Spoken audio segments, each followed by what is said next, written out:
this case because I read the complaint and the answer, and I found the facts as presented by you two young ladies to be fascinating. How are you related to her? I'm her mother.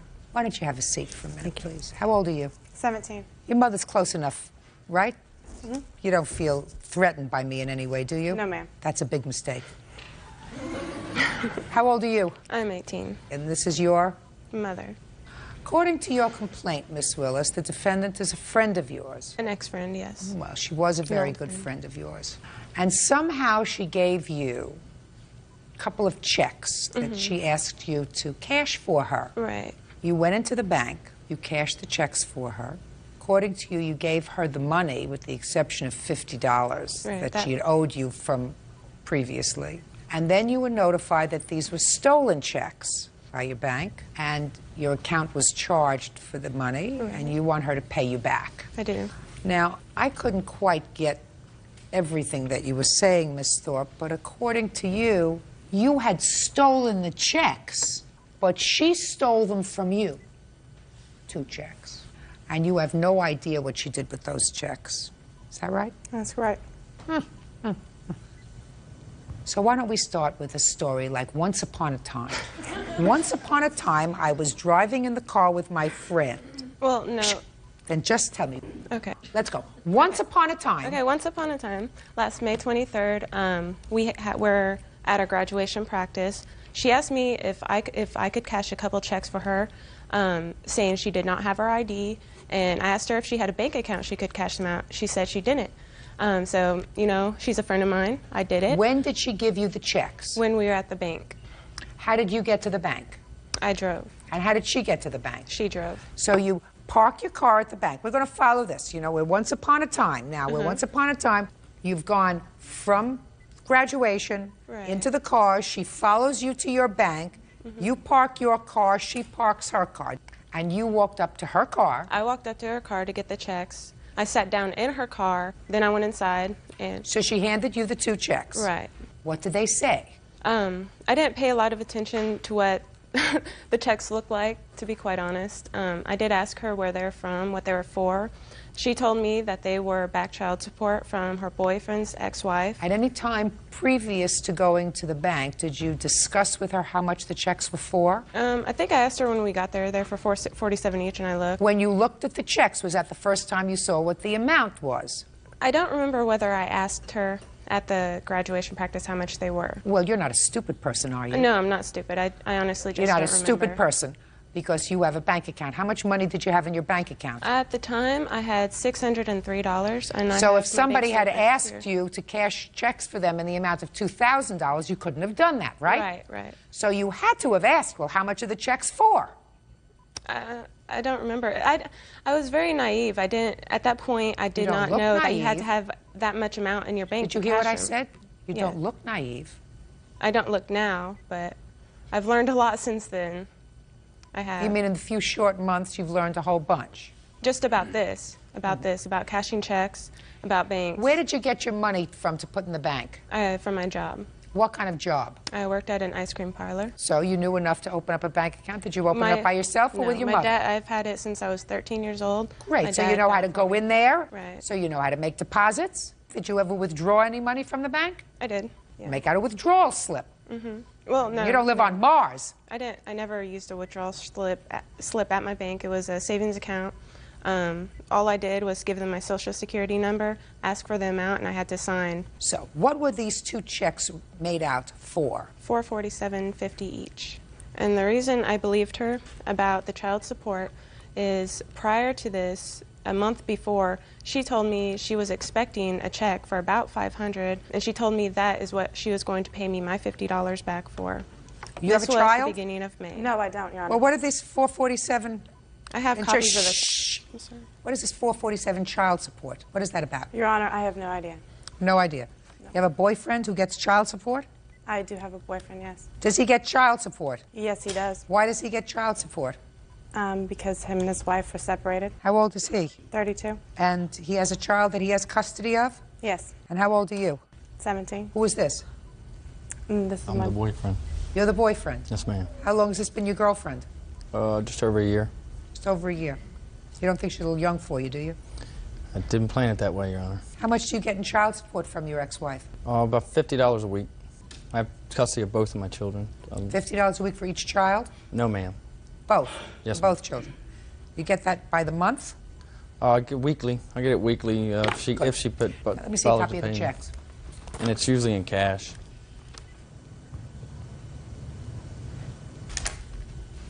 Your Honor, Eric was the person that the checks were stolen from. I was convicted and charged for checks already. You were charged and convicted. Charged and convicted for 3 checks prior. I had stole them. I went down to the police station. Where did you steal them from? I stole them from Eric. Who is he? An old friend. Of whose? Of mine and my mother's. How did you get his checks? I went over there one day and I found them laying outside next to his truck, like they had fallen out of his truck, and I picked them up. Why?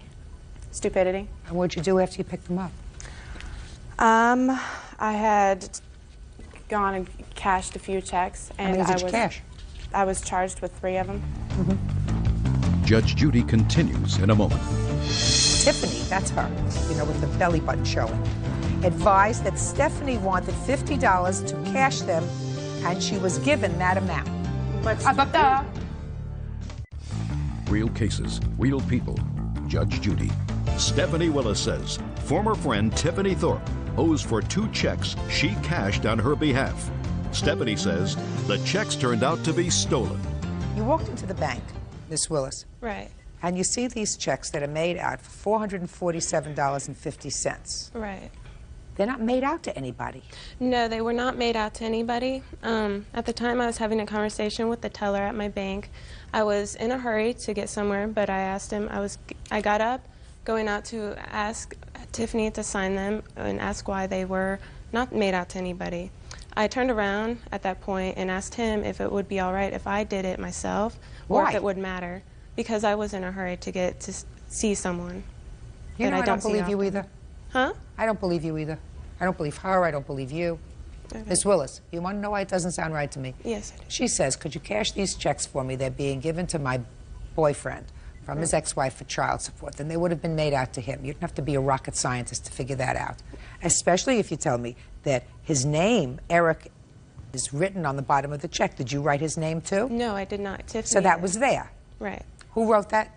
Tiffany did. Did you see that? I did not, but I know her handwriting. I've known her for 4.5 years. And So I you her know that this handwriting. is her handwriting? Yes. So now you know the following. Look at the dotted now I. you know the following. You know that she forged his name. Right. And you knew that when you were at the bank. No. Oh, yeah, you No. knew of Not 4 at years the at bank. that point. I'm sorry. Not at the bank. I was not aware of that. At Why the not? bank, I assumed, I did not know the circumstances following the checks, and I assumed that she had gotten it from a friend of hers or perhaps her lover. I did not ask, and I was not sure, but at this point, I knew Tiffany, and we were very good friends for 4.5 years. I had no reason not to believe her.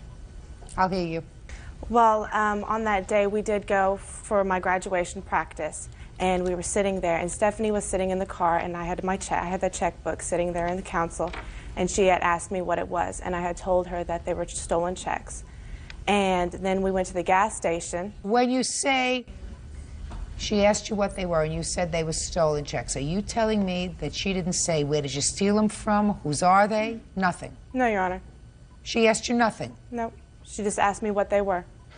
And you said stolen checks? Yes, I told her. Go They were ahead. Stolen checks. We went to the gas station about 2 blocks away so I can get gas. And then I went inside to pay, and when I came back out, she told me that she needed to be dropped back off at her car. So I dropped her back off at the car, and I went home.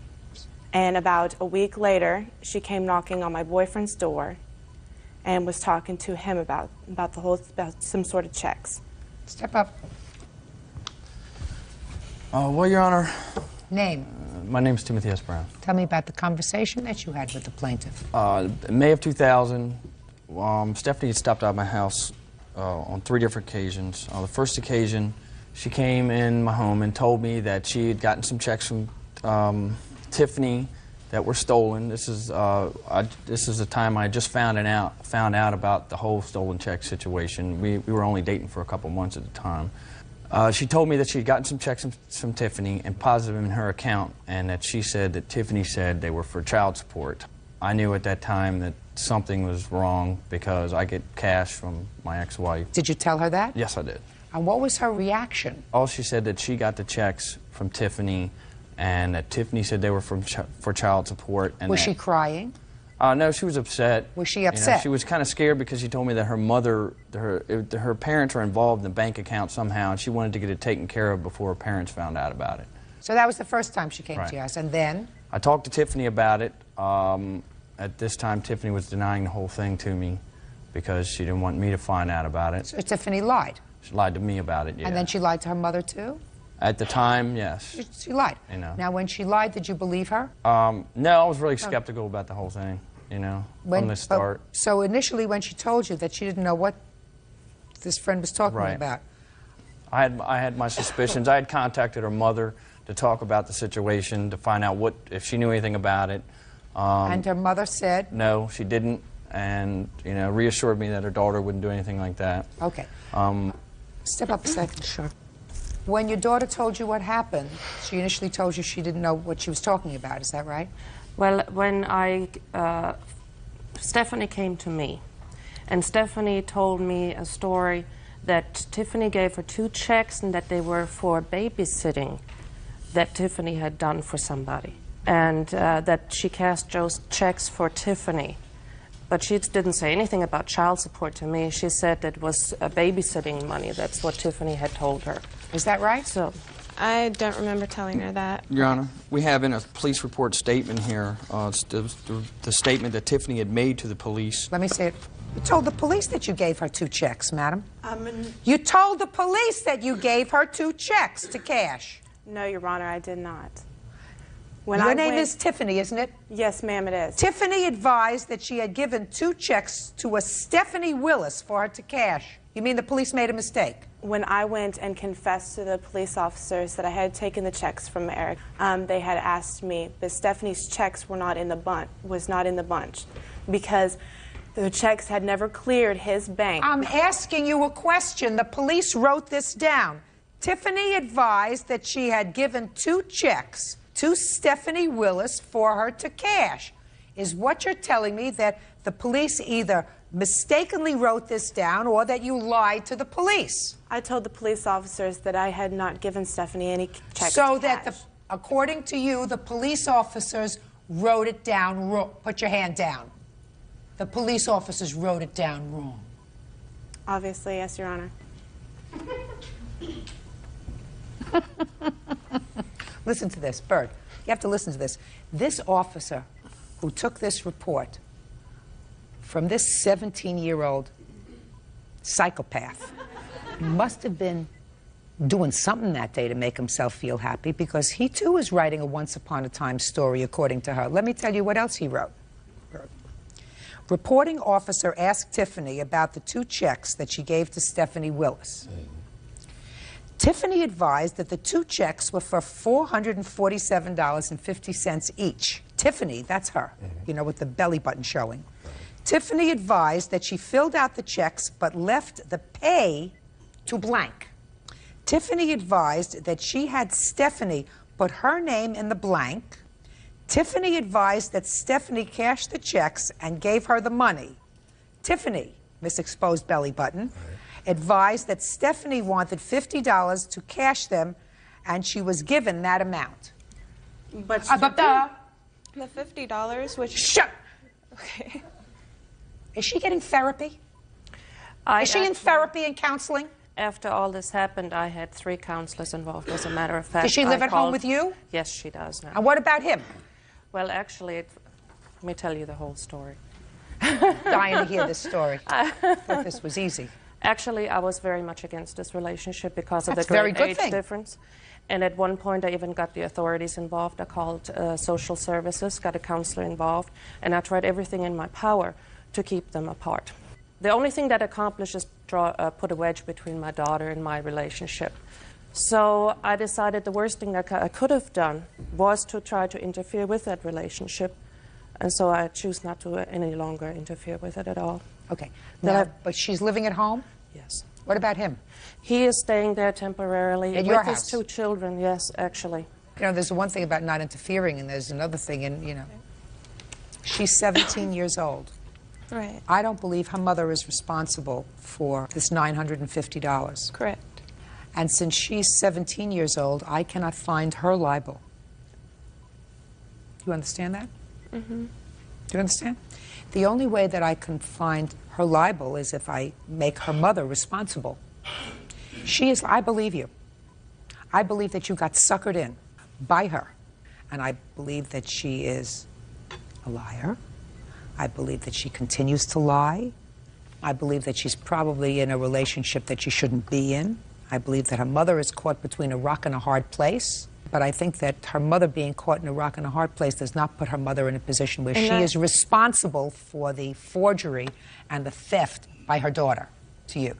Because I, too, believe that you have had a certain responsibility, and that was to be a little more vigilant, not put your name on these checks when it was clear that they couldn't have been for child support, because child support checks would have been made out to him for the 2 children, not I had blank. no experience with that. Not the story blank. she gave me, I had no reason. Well, you not should have to been more trust her. vigilant. I Certainly, should her have. mother couldn't. I should Certainly, have. her mother could not have known. Right. And in order for me to find in your favor against this side of the table, I have to rule that her mother is responsible for paying you back. And I cannot in good conscience do that. Neither could I. I can't hold her responsible. She's 17. I mean, I wish I could, but I can't. So you're going to have to cover these checks yourself and be a little more vigilant. I feel sorry for you. I really do. I really don't know what I would do in your situation. It's a difficult situation. I didn't know what else to do either. And I just hope that they will straighten out the problems that they've had in the past. These 2 girls aren't going to straighten out their problems. As far as these 2 people are concerned, 3 years from now, they won't be talking about each other because he won't be around. That's what I figured. But she'll be probably around with her own baby that you're going to have to take care of. Well, hopefully That won't happen. Hopefully. Well, why? Because I wouldn't leave her like that. You I'm wouldn't? a good father. Oh, I thought you were going to tell me that you took care of it so that you couldn't have any more children. It was enough. I'm a good father. Goodbye. Parties are Thank you. excused. You may step out. Yeah, this is case number 408 on the calendar in the matter of Baker versus Baker. Parties have been sworn in, Judge. You may be seated. Mrs. Baker, the defendant is your former husband, and I gather from your complaint that despite the fact that you are divorced, you still maintain a relationship. Is that correct? Or you did at the time of this incident. Is that right? Yes. You allege that Mr. Baker assaulted you. You want him to pay for the medical expenses as well as lost wages and pain and suffering as a result of that assault. Mr. Baker says the truth of the matter is that you assaulted him, and despite the fact that he did not sustain any physical injury that required treatment, he was in fact arrested, as you were, and he wants you to pay for all of his out-of-pocket expenses, including his attorney's fees. That is his counterclaim. So I'd like you to tell me, Mrs. Baker, your version of the events of the 15th of September. Okay, September 15th was a Sunday. We were home watching football. My daughter, my oldest daughter, had come into town from her boot camp. And How old is she? She is 19. There's animosity between my daughter and Mr. Baker from a previous assault that he assaulted her. Anyway, we were bringing up the fact that I wanted Shauna to come over and visit, and he didn't want her in the house. She came over to make peace. She had actually come to the house? Yes, and I said to him, my daughter wants to make peace with you. Would that be okay? And he got very upset and said, no, you were supposed to give me 24 hours notice if she's going to be around, and she needs to leave. And so she left? Yeah, so she left. Okay. So we continued with the football. I apologized to him. I was trying for him not to be mad. I always have to make sure he doesn't stay mad. And he started calling her just horrible names, and I begged him to stop. I actually was on my knees in front of the couch pleading with him, please stop saying all those horrible things about her. I slapped him on his face, and I realized that I shouldn't have done that because now I'm going to get in big trouble. And he did come up. He got me into a chokehold. At one point, I was actually sitting on the ground. He had me in a neck hold. He had his fist right over top of me, and he said, do you want me to finish this right now? And I stopped talking, because up until then I was calling him a coward and that he only bullies girls and he bullies my daughter and bullies women, but he never bullies any men. So anyway, he pushed me back down. My face went down and I never saw it coming. I never got a chance. And he kicked me in the face and just threw me back. Blood just started gushing out. I leaned over the coffee table. I vomited blood. And I asked him, do you want to call the police or do you want me to call the police? And he ran and hid. What kind of injuries did you sustain? They took me to the hospital. I have a broken nose. The broken nose, a concussion. You have a hospital report? Yes.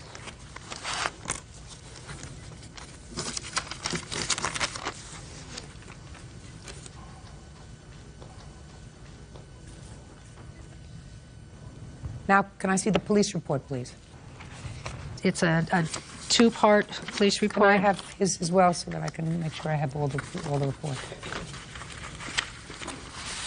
Because it was a domestic violence, they had Jane Doe and John Doe.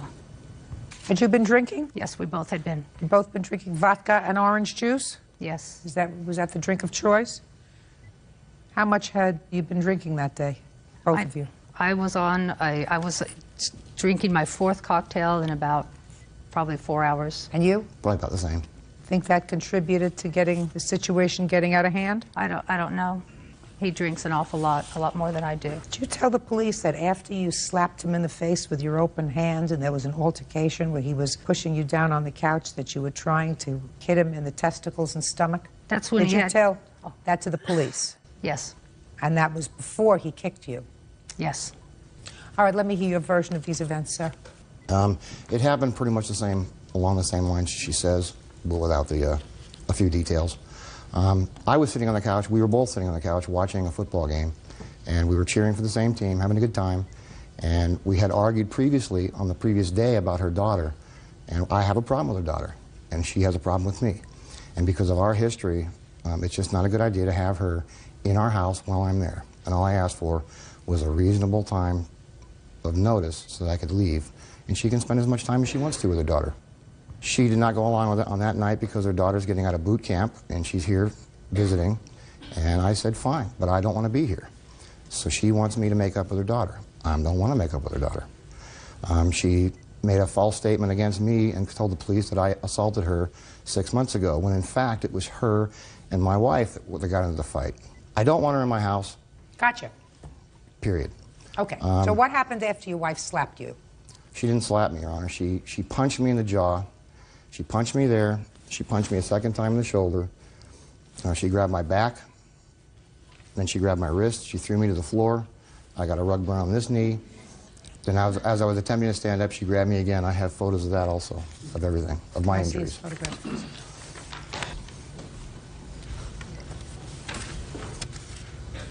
Also the medical report on the back. All of these things happened before her nose was injured. Judge Judy continues in a moment.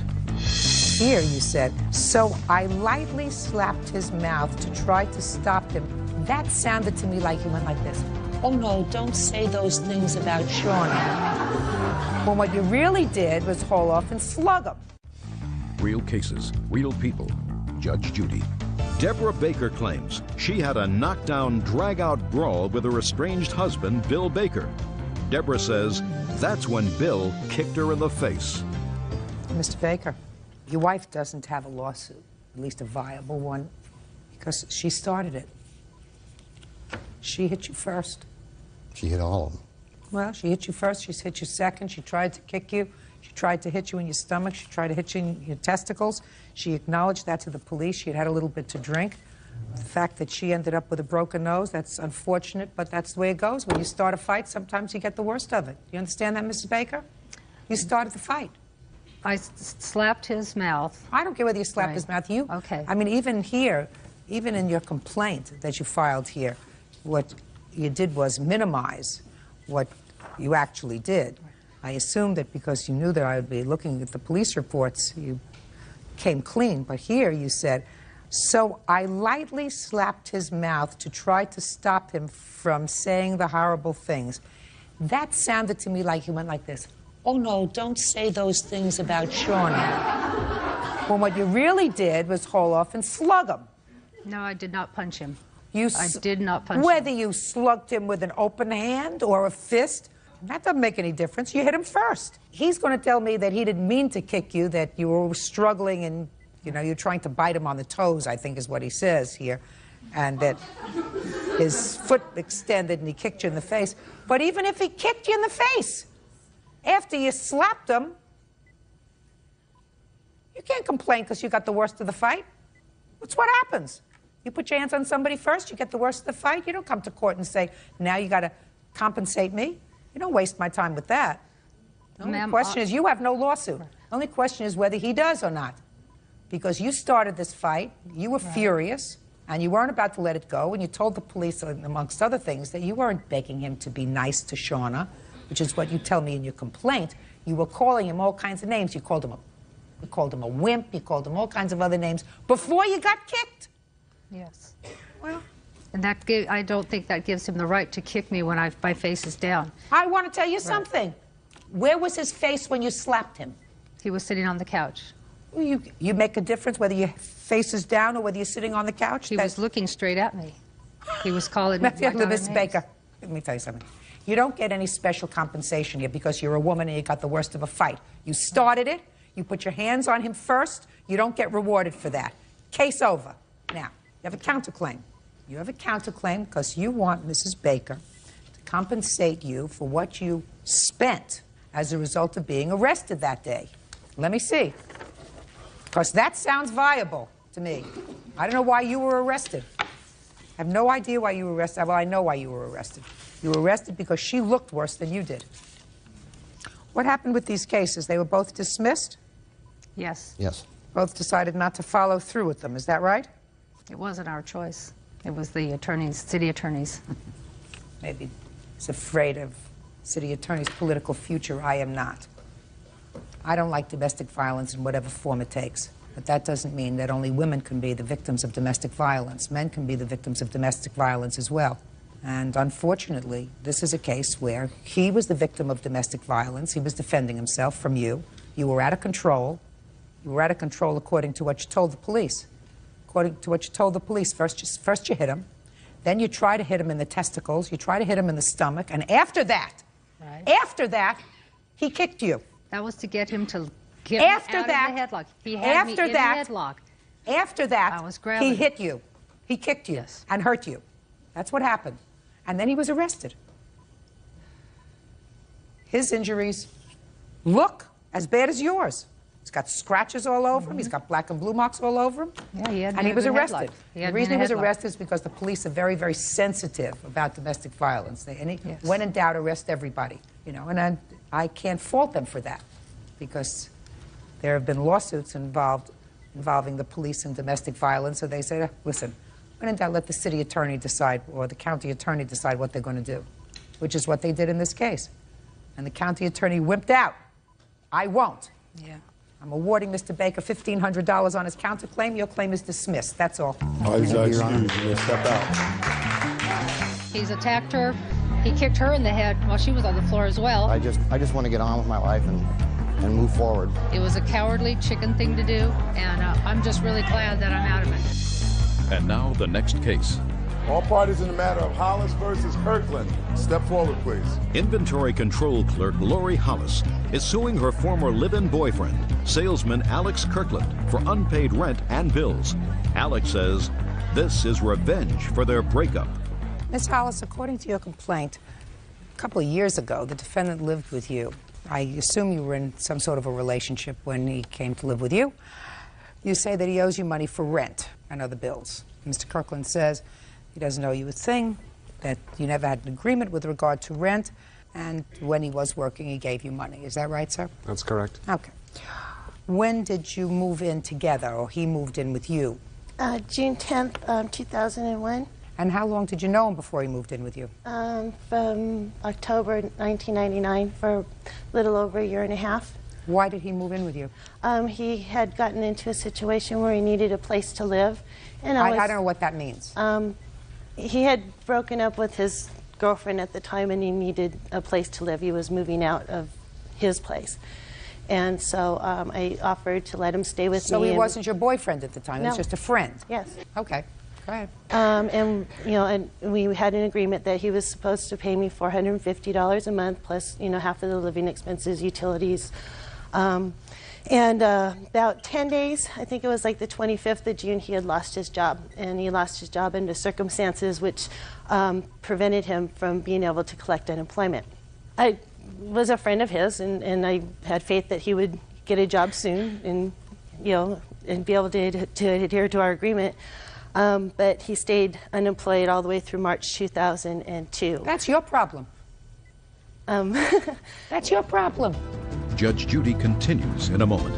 Soon after he did get a job, he picked up and left. He's consistent. Real cases, real people. Judge Judy. Lori Hollis says ex-boyfriend Alex Kirkland owes for rent and bills. Alex says Lori is a vengeful woman. Let me tell you what you just told me. You just told me that he broke up with his girlfriend and he had to move out of her apartment, right? I assume it was her apartment because she wasn't leaving. He was being forced out. Is that right? That's why he came to live with you. Well, I don't know the circumstances of their relationship. So well, certainly he needed the place to live. Is that right? Yes. Okay. Then, as soon as he got to your house, he lost his job. And when you say he lost a job under circumstances under which he could not collect unemployment, which means he didn't leave voluntarily. He left because he got caught doing something wrong. Well, if you get caught doing something wrong, then maybe you can't collect unemployment, because if you get fired, and if you've had a work history, then you can collect unemployment. So now you have faith in him that he's going to get a job, but he doesn't get a job. So you can, if he's just your friend, you say to him, toodaloo. Well, but you decided not to. So why are you here a year and a half later looking for rent? Well, all the time that he was staying with me, well, in September of 2001, he decided, he instigated a conversation with me to take our relationship further, because we had been friends for a real long time. We cared about each other, and I loved him. So that's why you let him stay. I let him stay. That's why you let him stay. And he continually told me that, don't worry, you'll get a job and he'll pay me what he owes me, and so on. But soon after he did get a job, he picked up and left.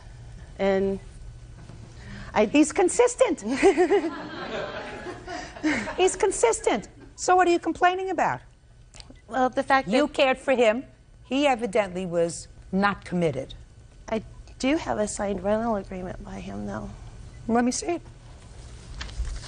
When did you have him sign a rental agreement? Well, I tried to get him, and that he was going to use it as so in a child support hearing to prevent his child support from being raised. Were you involved in the child support dispute, sir? Yes. Is that why you signed this agreement? That is why I signed that agreement. So, according to this, you owe her for a year's rent. According to that. Judge Judy continues in a moment. And? I didn't really remember signing that agreement. And once she brings it, now that she brings it up, the reason that I signed it was to take into court to show that I was living at a place and everything was on the up and up, and for them not to raise the child support, which they did anyway. It had really nothing to do with rent. She agreed to help me knowing the situation that I was in. I did pay her. I signed my complete checks over to her once I started working, and I didn't move out right after I got a job. When you say you signed your complete checks over to her, how often did he do that?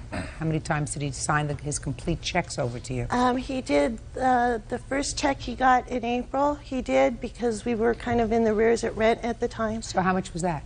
I don't know how much. How much was that? Do you remember? I believe it was around $500 from what I had left from the child support. Mm-hmm. And he moved out in July 15th. Okay. Mr. Kirkland, what you're suggesting is that you took this piece of paper. You were sworn to tell the truth? That's correct. And the judge asked you what your expenses were? Yes, he did. I told him that I wasn't working, and those are expenses that were against me. You gave this to the judge when you were under oath and said, these are my expenses. Yes. My rent is $450 a month. That's correct. I need this for transportation. I need this for clothing. Is that right? That's correct. So now you're coming into this court, and you're telling me in this court that this was merely meant to fool the judge in the child support proceeding. Well, that's not correct. course you did. Of course that's correct. That you furnished this document to the judge in the child support hearing in the hopes that they would not raise your child support, but that this agreement was false. You were not supposed to pay $450 a month rent. So you furnished this to the judge in that hearing in order to fool that judge.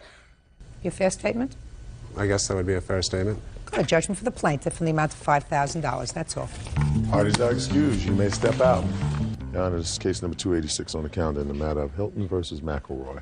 Parties have been sworn in, Judge. You may be seated. Gentlemen, have seats, please. Miss Hilton, the defendant is a friend of your current boyfriend's. Is that right? Yes, ma'am.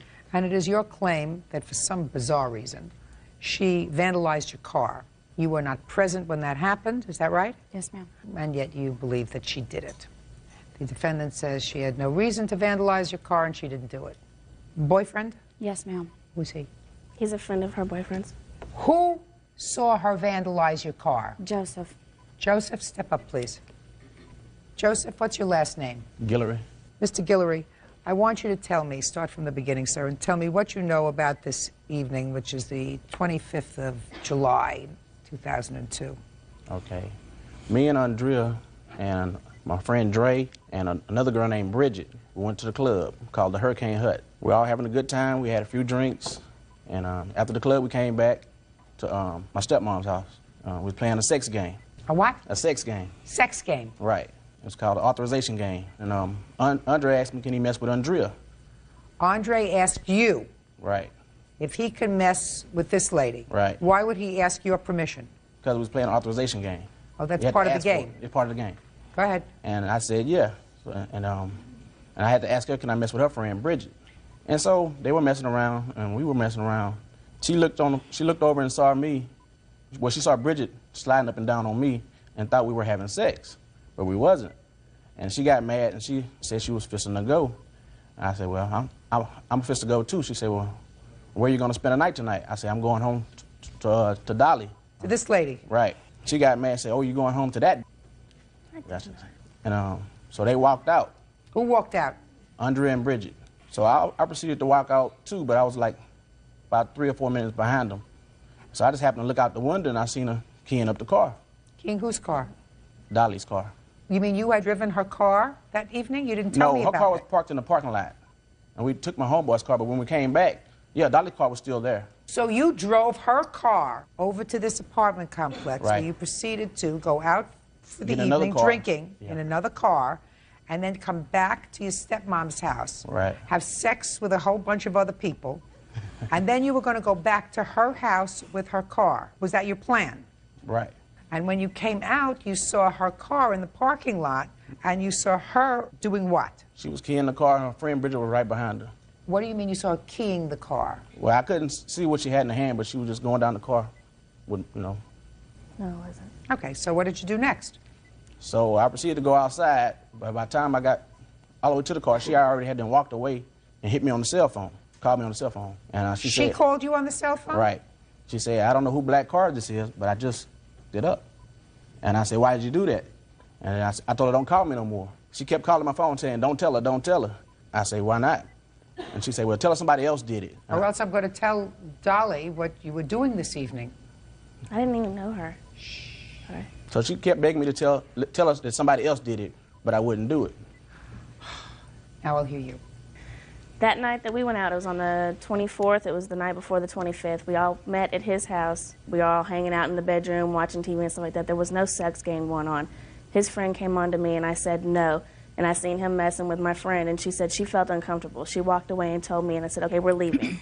And he said, why are you leaving? And I was like, because you're putting our relationship I didn't like where he was putting the relationship. What relationship? We weren't together, but we had a relationship. We were seeing each other. How were you seeing each other? Were you intimate? He'd come and visit me other? when I lived in Austin. He came and spent the night at my house. It was an intimate relationship. Was it intimate in the month of July of 2002? Yes, it was. It has been for about 3 years. Okay, up until that day. I've only met this girl one time, Dolly. I've only seen her car, I think, in passing, and I couldn't tell you what kind of car it was. The night that we came back, there was no big fight. There was no misunderstanding, no argument. I just told him I didn't like where he was putting our relationship, and I didn't want to talk to him anymore.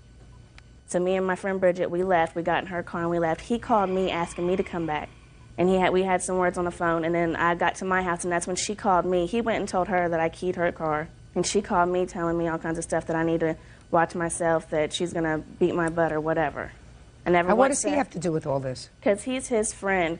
JoJo went and told him one day that he didn't know who keyed his car. Step up. Tell me your name. Q. Logan.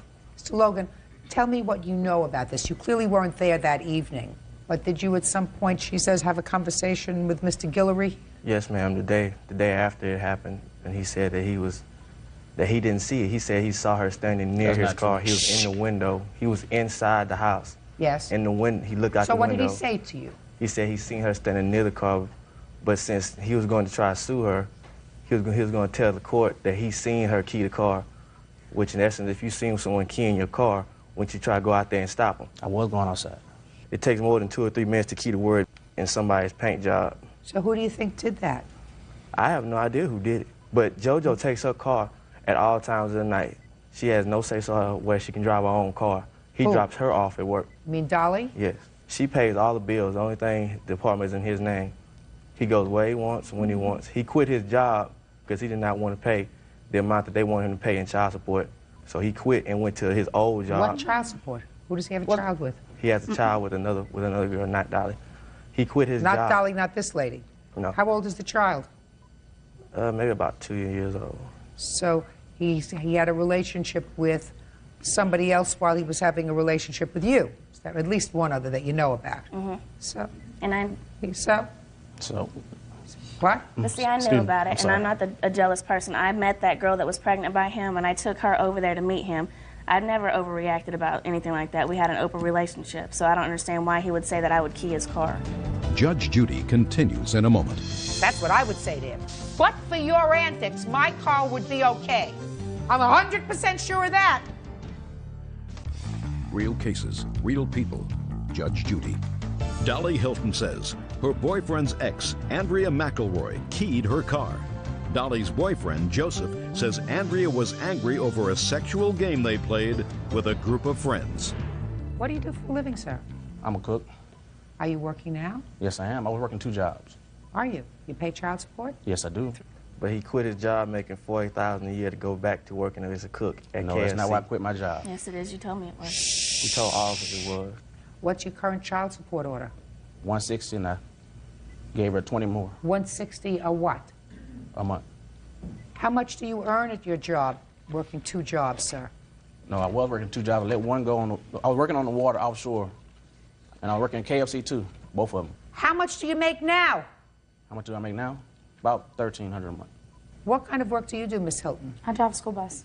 You have children? Yes, ma'am. How many children do you have? I have 2. Who pays the rent in your house? I pay rent, and he also helps pay bills. You know what he's going to do? He's going to pay for your car. You want to know why? Because I'm not 100% sure she did it, but I'm 100% sure of this, that but for his actions, you wouldn't have any trouble with your car. I'm 100% sure of that. Your Honor, No, listen to me. I'm 100% sure of that. No. I know that I'm not convinced by the required quantum of proof that I need to be convinced by that she keyed your car. I am, however, 100% convinced that but for him, according to his own testimony, your car would not have been placed at risk. Because let's see what he did. He took your car to go out with a bunch of other friends to a club without you. Now, that may be okay. Let's say that's okay. That you said, listen, you want to go out for an evening, go out for an evening. Mm-hmm. I can't believe that you would say go out for an evening with an old girlfriend or a girlfriend who we had been intimate with for 3 years. Can't believe that he actually told you that. But maybe he did. Maybe I'm that old-fashioned. But let's say he didn't tell you. And then from the club, he went back to somebody's house where, according to him, they decided to have a party and play sex games. That's according to him. She said it didn't happen. But let's say I believe him. And it all got very unseemly. And then she got annoyed and she went outside.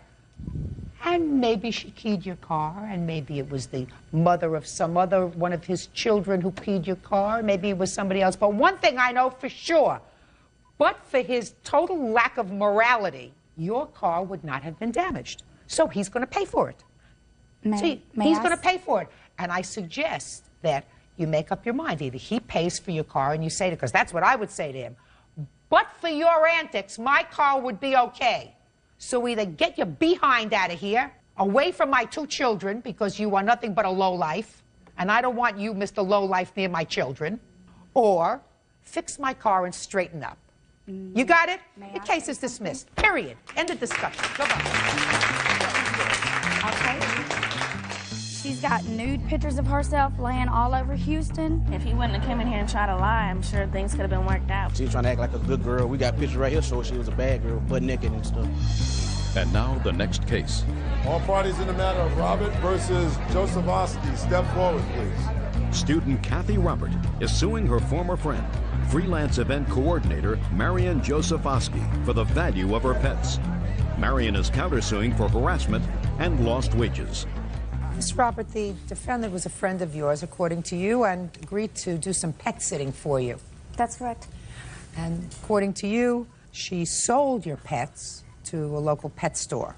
You want to be compensated for the pets. The defendant says that she did, in fact, agree to watch your animals for you for a day. It ended up being 3 weeks. She couldn't keep them anymore.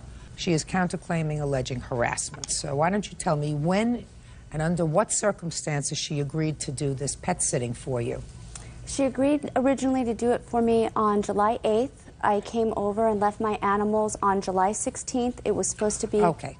What kind of animals were they? I had 3 birds, 1 bunny, and a small fish aquarium. 3 birds, 1 rabbit, and 1 fish tank? Small aquarium, yes. Well, what was in the aquarium? Some guppies. Is this just a bowl? Mm-hmm, a bowl. So you're talking about a fish bowl, hardly an aquarium. No. 3 birds, what kind of birds? A plumhead parakeet and a white-faced cockatiel and a albino parakeet. Why did you tell her you needed her to watch the animals for you? I was moving out and my apartment wasn't ready yet, and I couldn't put the animals where I was going to be staying, so she agreed to take care of them, and I gave her $50 to do that. Did she give you $50? No, ma'am. She gave me $25, a check which she asked me not to cash for several days, which I complied with. Does that sound right to you? No, because she had a closed bank account and I couldn't give her a check, so I gave her cash on different times. That's not true.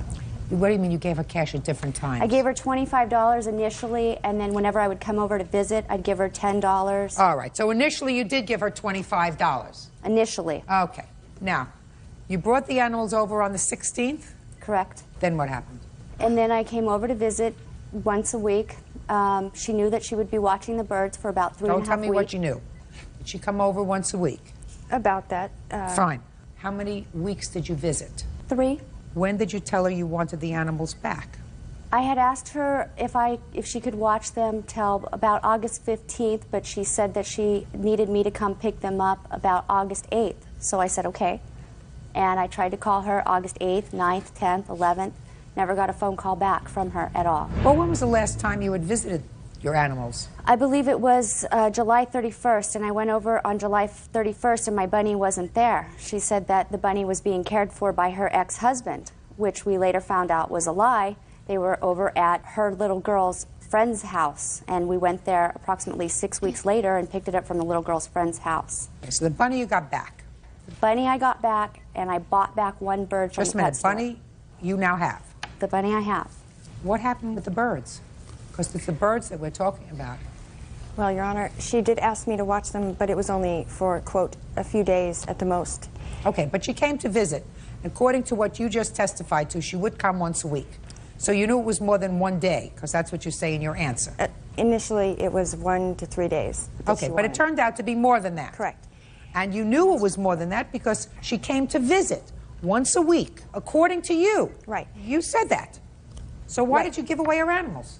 Because I told her, each time she came to visit me, I told her that she needed to pick them up by the 12th. By the 12th of August, I needed them gone because my landlord did not allow me to have pets. And she said, if I can't have... Would you look at me? If I can't have a place for them to stay, then can you find someone to watch them for me? And so I found someone else to take care of them, and they, in turn, got rid of the birds. I did not. I just did what she asked me to do. Who did you give the birds to? A friend. Give me the friend's name. Jeff is his name. And you gave Jeff the birds when? On the 14th, when I was moving out. After I waited for her to come, and she did not, because my door was ajar open all day because I was fixing the door so that I could move out and get my deposit Your back. Honor, I was there on the 15th, and she told me that the birds were at her mother's house, and she gave me a fake phone number. I was there the day after she's saying that. She told you that the birds were at her mother's house? Yep. Did you ever find out what happened to the birds? I found one of them in a pet store, and I have no idea what happened to the plumhead. I have no idea. How did you find one of the birds in a pet store? I heard them arguing in the background. I called up once, and she said, well, I really don't have your birds. Jeff really has them. And she started arguing with Jeff in the background, and he goes, well, I can't get them back. I sold them to Birdland. All right, you want to tell me about your counterclaim? Yes, ma'am. Kathy called everyone I know, telling them that if they ever wanted to see me alive again, that they should tell me to give her birds back. And she also threatened my family. She told me, just give me your laptop and I will leave you and your family alone. She told my daughter, she told my daughter that she was going to come to her school if I didn't give her anything in return for her birds being sold, which she knew that I did not sell. That's not true. And threatening me, and she made me lose a babysitting job I had because I had a 3-year-old there, and she was screaming at my face. She was right here telling me she was going to trash my car and she wasn't going to leave us alone. And you had no right to give anybody her animals. This isn't a situation where she left these animals with you, totally unattended. She never came back. I'm speaking. The $25 that she gave you more than covered any food for 3 birds and a rabbit for 3 weeks. So there's no question that you didn't have any out-of-pocket expenses, even if she didn't give you any more money. I mean, bird seed and rabbit food, $25 worth goes a very, very long way. So what you had to do was just return them to her and get them out of your house. But she asked me, Your Honor. You chose not to do that. You chose to give them to somebody who was unreliable. No. That's boyfriend Jeff. Excuse me, Your And Honor. if Jeff, no, now you me, listen to me. And if Jeff sold them, you are responsible. You agreed to take care of her pets, and you chose not to do that. Until a certain time, Your Honor. No, you chose not to do that. She agreed to pick them up on the 12th, Your Honor. And you chose a path that was wrong because you had another path that you could have chosen, which was to take the animals, 3 birds, because you already didn't have the rabbit, and take them to where she was living and say, I did not know here where they she was are, living. then pick up a phone and call her. I knew her for 3 weeks before all this happened. She just starts dumping her stuff and all of her pets on me, and I was just trying to help her. She didn't dump anything on you, madam. According to you, she would come by once a week to visit them. You told me that. That's what you told me for 3 weeks. And that's what you told me. So this wasn't just here, take my animals and I'll come and get them when I want to. She gave them to you. She did the responsible thing. She gave them to you with money. Then she came once a week to see them and probably gave you an extra couple of bucks too, although you don't acknowledge that. However, even if she didn't, she gave you enough to take care of them. You had a responsibility And to I do did the take right care of thing. You did not. She's going to get what she asks for, which is $560. And as far as your counterclaim is concerned, you didn't do the right thing. You don't get a penny for harassment. Goodbye. Parties are excused. You may step out. Your Honor, this is case number 401 on the calendar in the matter of Dawson versus Wade. Parties have been sworn in, Judge. You may be seated. Ma'am, have a seat, please. Mr. Dawson, you are the head of a church group? No, I'm not a head. I'm just one of the members of the church group. And you? I'm a member also. I'm his wife. According to your complaint, your church group sold a van at auction at a charity event. Is that right? Yes, we donated to... You donated? Shh, put your hand down. Explain that to me. You had a van. Right. The van was the church's van, and it had a logo on it. Yes, we retired it. Mm-hmm. She bought the van at auction. Put your hand down, madam, and stop moving around. You're making me very seasick. Just be quiet and behave. So far, you're not losing, but don't irritate me. The money that was retrieved from this auction went back to the church? Yes. So you sold the van. Mm-hmm. She bought the van. Your lawsuit involves a request to have her remove and paint the logo so that nobody can see that it belonged to the church. Is that right? Yes. Why? Reason being is that we have an outreach ministry that we do a work out in Los Angeles County, and our name is vividly seen in the neighborhoods, And that's the reason And why... it was on the van? Yes. You have a picture of the van? Yes, I do. Let me take a look at the picture of the van with the logo on it.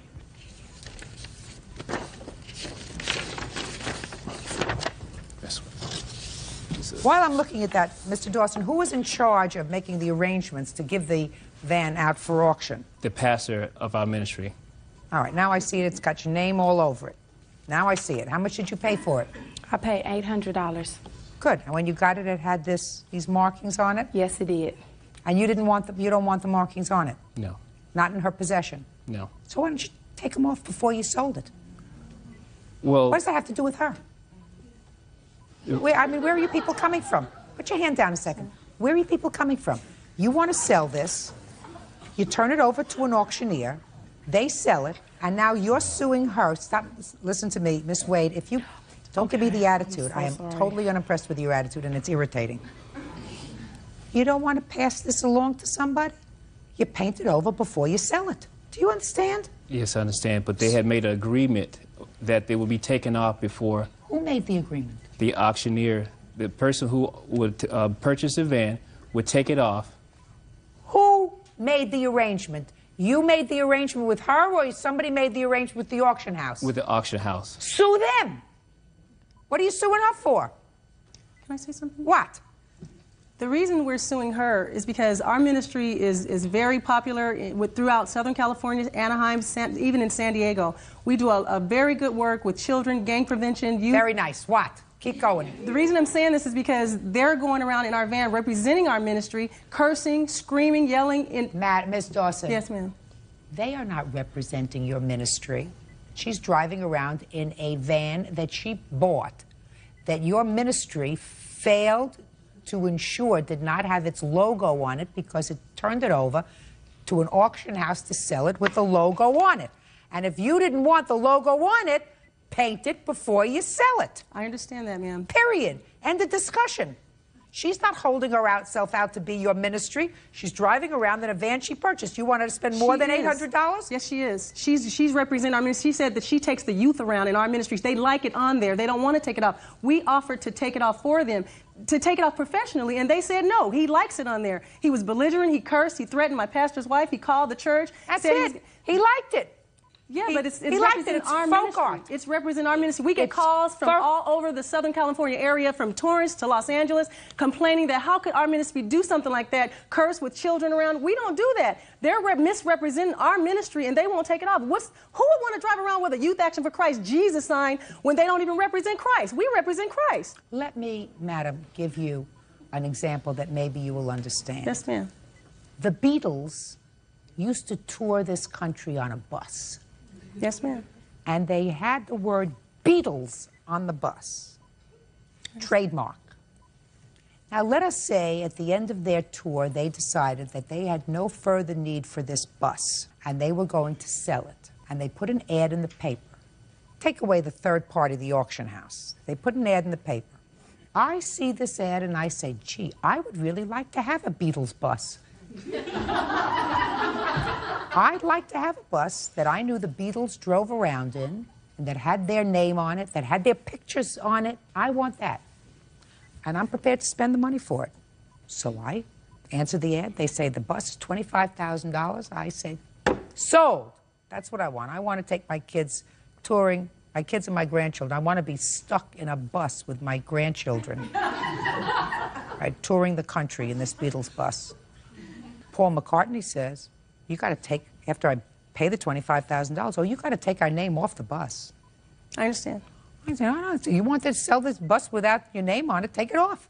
I bought it with the name on it. I understand. It's my bus.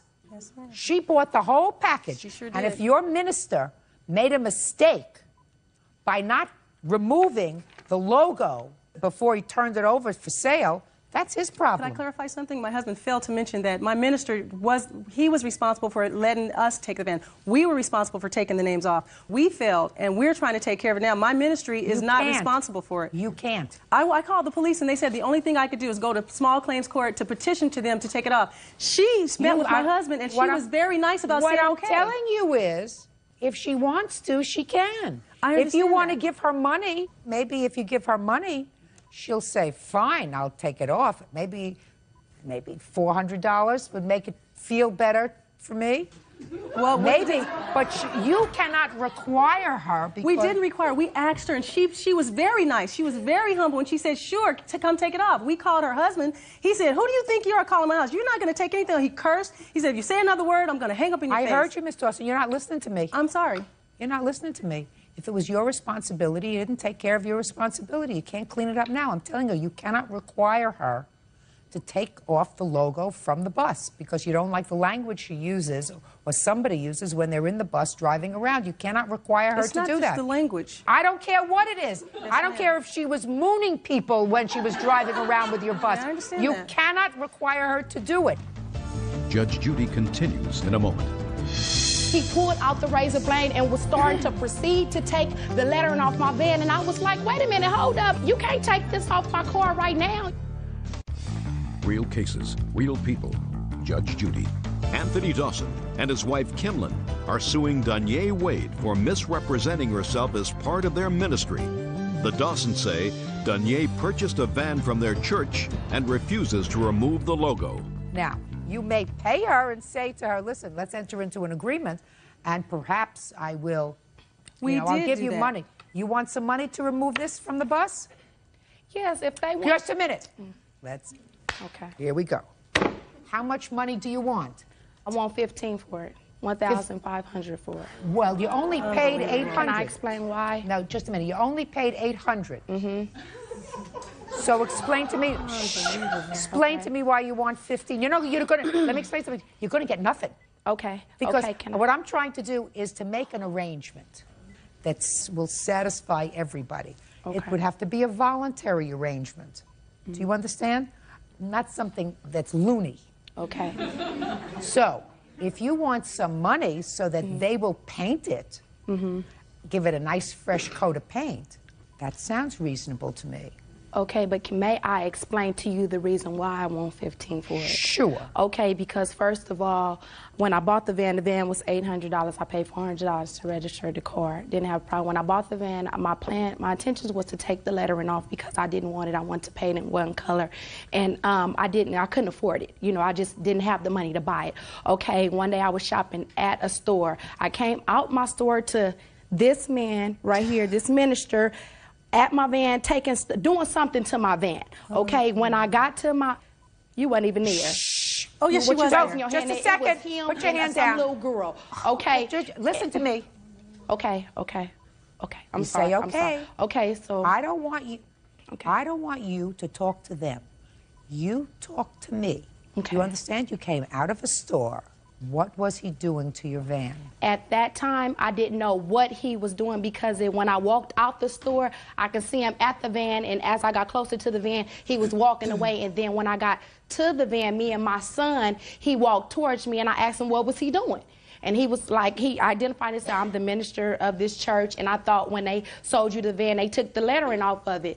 And I was like, no, they didn't. I bought this like this, but I have intentions on taking it off. And he asked me, he was like, well, can I take it off? I was like, sure. I gave him the number. I said, let's make arrangements. And he pulled out the razor blade and was like, he pulled out the razor blade, and I can describe exactly what kind of razor blade. It was like a box cutter. He pulled out the razor blade and was starting to proceed to take the lettering off my van, and I was like, wait a minute, hold up. My baby looking in the car, he looking out the window. I'm like, you can't take this off my car right now. You cannot do this. We have to make arrangements. I just told you to call me. I jumped in my car. I put off. I went home. I told my neighbors and everything. I was like, you won't believe what just happened to me.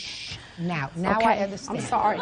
So, just a second. I'm like, you won't believe what just... Okay. Miss Wade, now you told me what happened. Now, you're moving around. You're making me very, very dizzy.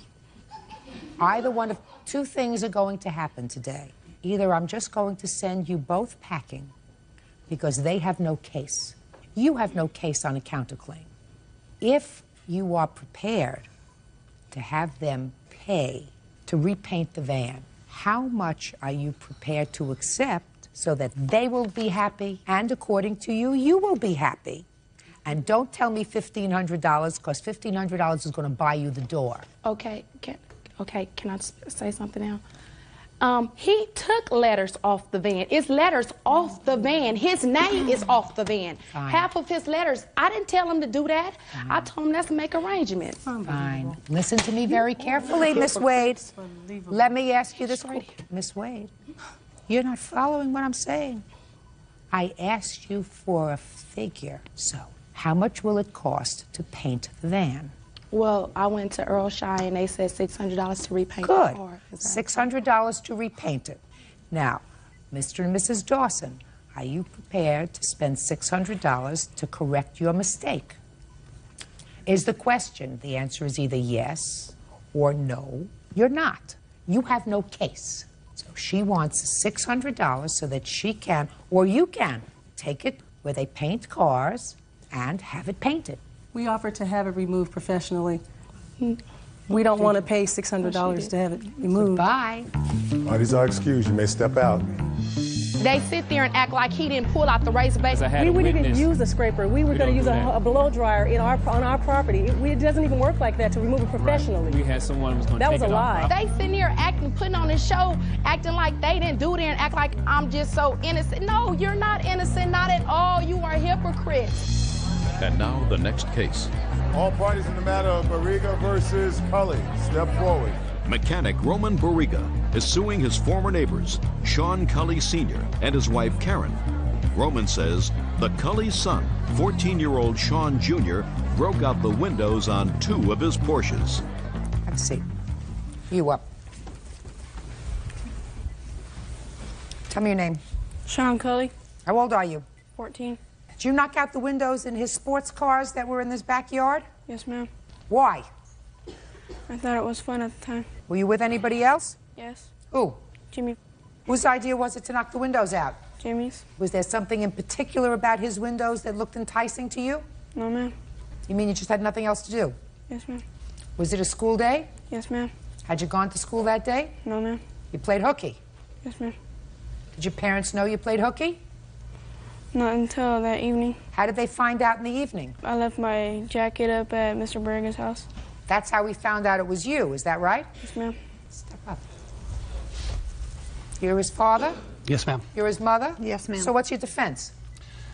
Well, the defense is I agreed to pay for the damage that he caused. There was another party involved. The other party denied it. The other party lied through their teeth. Listen to me. The other party denied it. He has no proof that Jimmy was involved. He has proof that your son was involved because he left his jacket there. You go sue Jimmy for his half. Your son was involved. He's responsible for the whole ball of wax. Okay. It's not his responsibility to go chasing after the people involved. He got one person. He got your son who was foolish enough to leave his jacket. Well, he was full to skip school and get himself in trouble. You're absolutely right. And So that if somebody has to go chasing around to find out who else was responsible, it doesn't have to be this man here. It has to be you. Right. And Right, because you should know where your son is. Because I guarantee it's not the first time he skipped school. Right? well, yes, it was to our knowledge. Oh, no. It's not the first time he skipped school, is it? No. Well, there we go. There's a first. First time maybe you know about it, but it's not the first time he skipped school. That's true. Fine. May I please have the bills for the windows for the car, please? See, I didn't even have to say anything. There you go.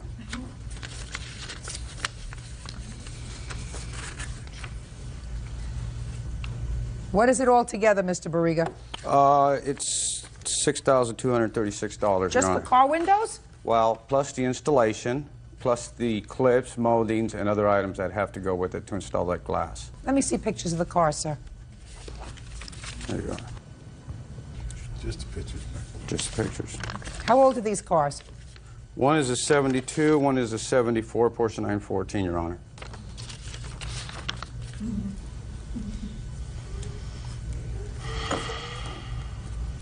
I was storing them for restoration, is what I was doing. All the windows are broken out on the car. Did you see the damage to the car, sir? I was not allowed to see the damage. I went up a couple days later. Mr. Barriga wasn't home, and I asked, and they said, no, we can't let you back here till he's home. In the schedule I was working. Hi friends, welcome to our channel Abhi Reviews. ఈరోజు కూడా మనం ఇంకో topic మాట్లాడబోతున్నాం. అదేంటంటే ఇప్పుడు జరుగుతున్న SRH versus RCB మ్యాచ్లో preview మనం తెలుసుకోబోతున్నాం. అంటే ఎవరు టాస్ గెలుస్తారు, ఎవరు ఏం టాస్ గెలిచి ఏం ఎంచుకుంటారు, ఎవరికి ఎంత మంచిది, ఆర్సీబీ ఎందుకు ఆడుతుంది, ఎస్ఆర్హెచ్ ఎందుకు ఆడుతుంది, క్లిష్టంగా ప్రిడిక్షన్ చేసి మనం మాట్లాడుకోబోతున్నాం. ఎవరికి ఎంత ఇంపార్టెంట్ అనేది మాట్లాడుకోబోతున్నాం. దానికన్నా ముందు మన ఛానల్ అయితే ఎవరైతే సబ్స్క్రైబ్ చేసుకోలేదో వారైతే సబ్స్క్రైబ్ చేసుకోండి. అలాగే బెల్ ఐకాన్ పక్కనే ఉంటుంది. బెల్ కొట్టారంటే మాత్రం మేము ఏ వీడియో చేసినా మీకు నోటిఫికేషన్ ద్వారా మనకి సెండ్ అవుతుంది. అప్పుడు మీరు అందరికన్నా ముందే నోటిఫికేషన్ ఓపెన్ చేసి మీరు మన వీడియోని వేగంగా చూడొచ్చు. టాపిక్లోకి వెళ్ళిపోతే ఈరోజు ఇంకొక అరగంటలో స్టార్ట్ అయిపోతుంది మ్యాచ్. అది యాజ్ యూజువల్గా ఎస్ఆర్హెచ్కి అయితే ఇంపార్టెంట్ కాదు, ఆర్సీబీకి అయితే చాలా ఇంపార్టెంట్. ఎందుకు ఈ మాట చెప్తానంటే ఎస్ఆర్హెచ్ ఆల్రెడీ ఎలిమినేట్ అయిపోయింది.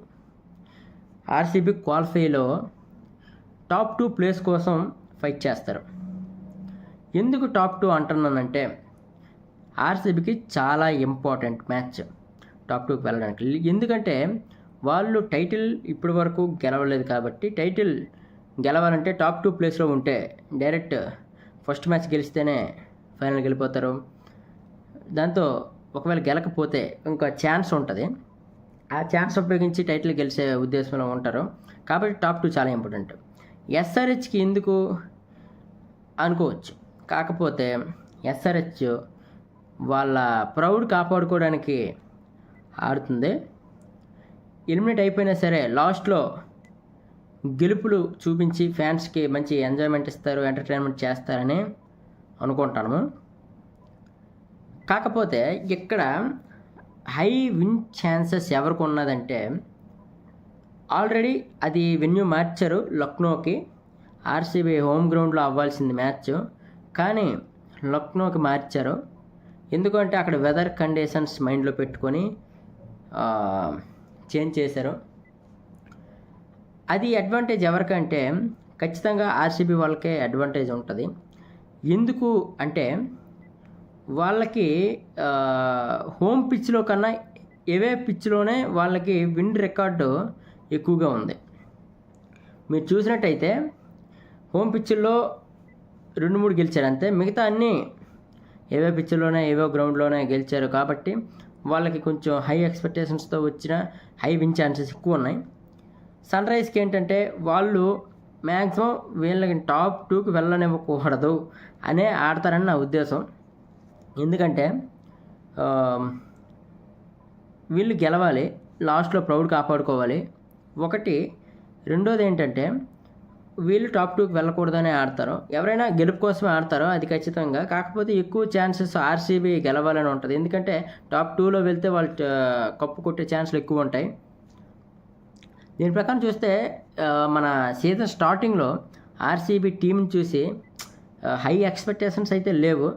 వీళ్ళు క్వాలిఫై కూడా అవుతారో లేదో తెలియనంత వీక్ టీమ్గా అనిపించింది. కాకపోతే ఇప్పుడు ఉన్న టీముల్లో టాప్గా ఫామ్లో ఉన్న టీం ఏదైనా ఉందంటే అది ఆర్సీబీ. చాలా బాగా ఆడుతుంది. కాకపోతే లాస్ట్లో వాళ్ళు చోక్ అవుతారనమాట. ఇప్పుడు మన ఇంటర్నేషనల్ క్రికెట్లో సౌత్ ఆఫ్రికా టీం ఎలాగో, న్యూజిలాండ్ టీం ఎలాగో అలాంటి టీము మన ఆర్సీబీ. స్టార్టింగ్లో బాగానే ఆడతారు, కరెక్ట్గా ప్లే ఆఫ్స్కి వచ్చే టైంకి వాళ్ళకి ఏం జరుగుతుందో తెలియదు. వాళ్ళు మాత్రం ఎలిమినేట్ అయిపోతారు కప్పు కొట్టనివ్వకుండా. ఫస్ట్ మ్యాచ్కి ముందు మాత్రం ఈసారి కప్ నమ్మదే, ఈసారి కప్ నమ్మదే అంటారు. కాకపోతే లాస్ట్లో పోతారు, అది మనకు తెలిసిందే. 18 సీజన్లుగా మనం చూస్తున్నాం. ఈ సీజన్ అయినా కప్పు కొట్టాలని ప్రార్థిద్దాం. ఆర్సీబీ ఫ్యాన్స్ ఎవరైనా ఉంటే కొంచెం జాగ్రత్తగా వినండి, అపార్థం చేసుకోవచ్చు. నేను న్యూట్రల్గానే మాట్లాడుతాను. కానీ ఎస్ఆర్హెచ్ మాత్రం ఈ మ్యాచ్ వదులుకోదని నా ఉద్దేశం. ఎందుకంటే వాళ్ళకి ఎంత ఇంపార్టెంటో వీళ్ళు ప్రౌడ్ కోసం ఆడుతున్నారు. ఒకటి ఆస్ట్రేలియా మైండ్ సెట్ ఎలా ఉంటుందంటే మేము ఓడిపోయినా పర్లేదు పక్కనున్నోడు బాగుపడకూడదనే ఒక మైండ్ సెట్తో వాళ్ళు ఆడతారు. ఓటమి అంగీకరించరు వాళ్ళు. లాస్ట్ మూమెంట్లో ఎలాగ ఆడతారని చూడాలి. గతసారి వీరిద్దరూ తలబడినప్పుడు హై స్కోర్ మ్యాచ్ జరిగింది. సన్ రైజ్ బ్యాటింగ్ తీసుకొని 287 రన్స్ కొట్టారు. తరువాత చేజింగ్లో కూడా మన ఆర్సీబీ చాలా బాగానే ఆడింది అలాంటి పిచ్చుల్లో, బ్యాటింగ్ పిచ్చుల్లో. ఇప్పుడు లక్నోలో మ్యాక్సిమం బ్యాటింగ్ పిచ్ అయితే ఎవరన్నా అనుకుంటాను, ఎందుకంటే ఆర్సీబీకి అదే ఎస్ఆర్హెచ్కి బ్యాటింగ్ పిచ్ ఇస్తే వాళ్ళు ఎలా కొడతారో వాళ్ళకి తెలుసు. వీళ్ళకి ఆర్సీబీకి బౌలింగే బలం కాబట్టి బౌలింగ్ పిచ్ తీసుకుంటారని అనుకుంటాను. చూడాలి ఎంతవరకు అది జరుగుతుంది అనేది కూడా.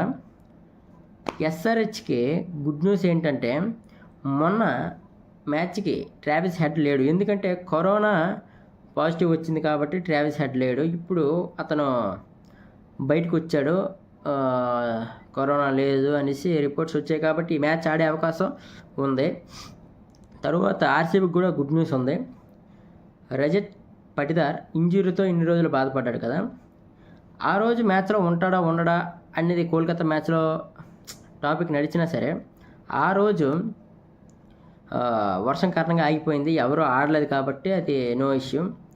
కాకపోతే ఇప్పుడు ఈ మ్యాచ్ చాలా ఇంపార్టెంట్ కాబట్టి ఇంజురీ ఉంటే బయటికి రావడం చాలా గుడ్ న్యూస్ అని చెప్పాలి ఆర్సీబీకి. అలాగే టాస్ అయితే మ్యాక్సిమం టాస్ గెలిచి బౌలింగే ఎంచుకుంటారు. అది స్పిన్ పిచ్ ఏమని ఫాస్ట్ పిచ్ అవ్వని ఏదైనా బౌలింగ్ ఎంచుకుంటే ఛాన్స్లు ఎక్కువ ఉంటాయి, ఎందుకంటే పిచ్ని బాగా రీడ్ చేయొచ్చు, ఎలాగవుతుంది, ఏ లెంత్ వేస్తే మంచిది ఏదనేది చూసుకొని తర్వాత బ్యాటింగ్ ఆడొచ్చు. అది తెలుసుకొని బ్యాటింగ్ చేసి తర్వాత చేజింగ్లో ఈజీగా రన్స్ చేసి ఉంటుందని అనుకుంటాను. మ్యాక్సిమం టాస్ గెలిచి బౌలింగ్ అయితే ఎంచుకోవాలి, లేదా ఎక్కువ స్కోర్ పెడతాం మంచి స్కోర్ పెట్టి వాళ్ళని డిఫెండ్ చేస్తామంటే మాత్రం మ్యాక్సిమం అవ్వని పని, ఎందుకంటే ఇక్కడ మ్యాక్సిమం చేజింగ్ ఎక్కువ గెలుస్తుంది కాబట్టి. అది ఇంకో విషయం ఏంటంటే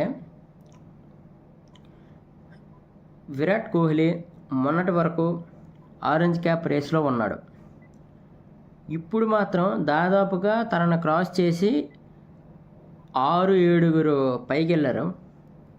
ఫస్ట్ ప్లేస్లో యాజ్ యూజువల్గా సాయి సుదర్శన్, సెకండ్ ప్లేస్లో గిల్, థర్డ్ ప్లేస్లో సూర్యకుమార్ యాదవ్, ఫోర్త్ ప్లేస్లో మిచెల్ మార్ష్, ఫిఫ్త్ ప్లేస్లో జాస్ బట్లర్, సిక్స్త్ ప్లేస్లో మన విరాట్ కోహ్లీ ఉన్నాడు. చాలా గ్యాప్ వచ్చింది. అదే మనం ఆరెంజ్ క్యాప్లే కావాలి, మా ఆర్సీబీకి కప్పు లేకపోయినా ఆరెంజ్ క్యాప్తో బతుకుతాం కాబట్టి maximum Virat Kohli orange cap కోసం ట్రై చేస్తాడు, స్లోగా ఆడుకొని సెంచరీ చేయాల్సి వస్తుంది ఒకవేళ ఆరెంజ్ క్యాప్ కావాలంటే. ఒకవేళ మా కప్పే కావాలి అనుకుంటే ఫాస్ట్గా ఆడాలి, ఇప్పుడు కాదు నాకౌట్ గేమ్లో బాగా ఆడాలి. ప్లే ఆఫ్స్లోకి వచ్చేసరికి వాళ్ళ ఆటని ఎక్కడ పెడతారో తెలియదు, ఎప్పుడు ఓడిపోతారో. లీగ్ మ్యాచ్ల్లో చూపించేంత ఇంట్రెస్ట్ ప్లే ఆఫ్స్లో చూపించలేకపోతున్నారు, ప్రతి సీజన్ అది చూస్తాను. ఇంకో జోక్ ఏంటంటే నేను ఇన్స్టాగ్రామ్లో ఒక మీమ్ చూశాను, ఎంత దరిద్రంగా ఆడినా 50 క్రాస్ అయిపోతారు, ఎంత దరిద్రంగా ఆడినా 50 క్రాస్ అయిపోతారు. యాక్చువల్గా బ్యాట్స్మెన్లో 50 కొట్టలేరా, 10 మంది కలిపి 50 ఈజీ కొడేస్తారు 20 ఓవర్లోన. అంటే ఎంత దరిద్రంగా ఆడి ఉంటే 49 ఆల్అవుట్ అయిపోతాడు అనేది ఒక మీమ్ చూశాను, నిజమే అనిపించింది. ఇప్పుడు 20 ఓవర్లో ఎంత ఈజీగా కొట్టాల్సిన మ్యాచ్ 132 ఎంత టార్గెట్, అది కూడా వాళ్ళు 49 ఆల్అవుట్ అయ్యారంటే వాళ్ళ లాస్ట్ మూమెంట్లో ఎలాగ ఆడతారో అర్థం చేసుకోవాలి. ఇంకొకటి వీళ్ళకి ఇంకో మైనస్ పాయింట్ ఏంటంటే ఆర్సీబీకి ప్రతి సీజన్ వాళ్ళు బాగానే ఆడతారు, యాక్చువల్గా బాగా ఆడని లీగులు మాత్రం ఆడని సీజన్లు మాత్రం వరుసగా అయిపోద్ది. ఒకవేళ వీళ్ళు ఫామ్లో ఉన్నారా, ఈసారి కప్పు ఎలాగైనా కొడతారా అనే టైంలో వాళ్ళ దరిద్రం ఏంటంటే బ్రేక్ రావడం జరుగుతుంది. 2020లో కూడా వాళ్ళు పిచ్ ఫామ్లో ఉన్నారు, ఫస్ట్ ప్లేస్ సెకండ్ ప్లేస్ ఆ రేంజ్లో ఉన్నారు, 7 గేమ్లు అయ్యాయి, బాగానే ఉంది. తర్వాత కరోనా వచ్చి గ్యాప్ వచ్చింది, మొత్తం ప్లేయర్స్ మొత్తం వాళ్ళ ఫామ్ మొత్తం కోల్పోయి మొత్తం వరుస ఓడిపోయి క్వాలిఫై అయ్యారు, కానీ ఆ నాకౌట్లో ప్లే ఆఫ్స్లో పోయారు. ఈసారి కూడా అలాగే జరిగింది. యాక్చువల్గా అంత గ్యాప్ వచ్చింది, మొన్న మ్యాచ్ కూడా వర్షం కారణంగా ఆగిపోయింది. ఏం జరుగుతుంది అనే క్యూరియాసిటీ చాలామందికి ఉంది.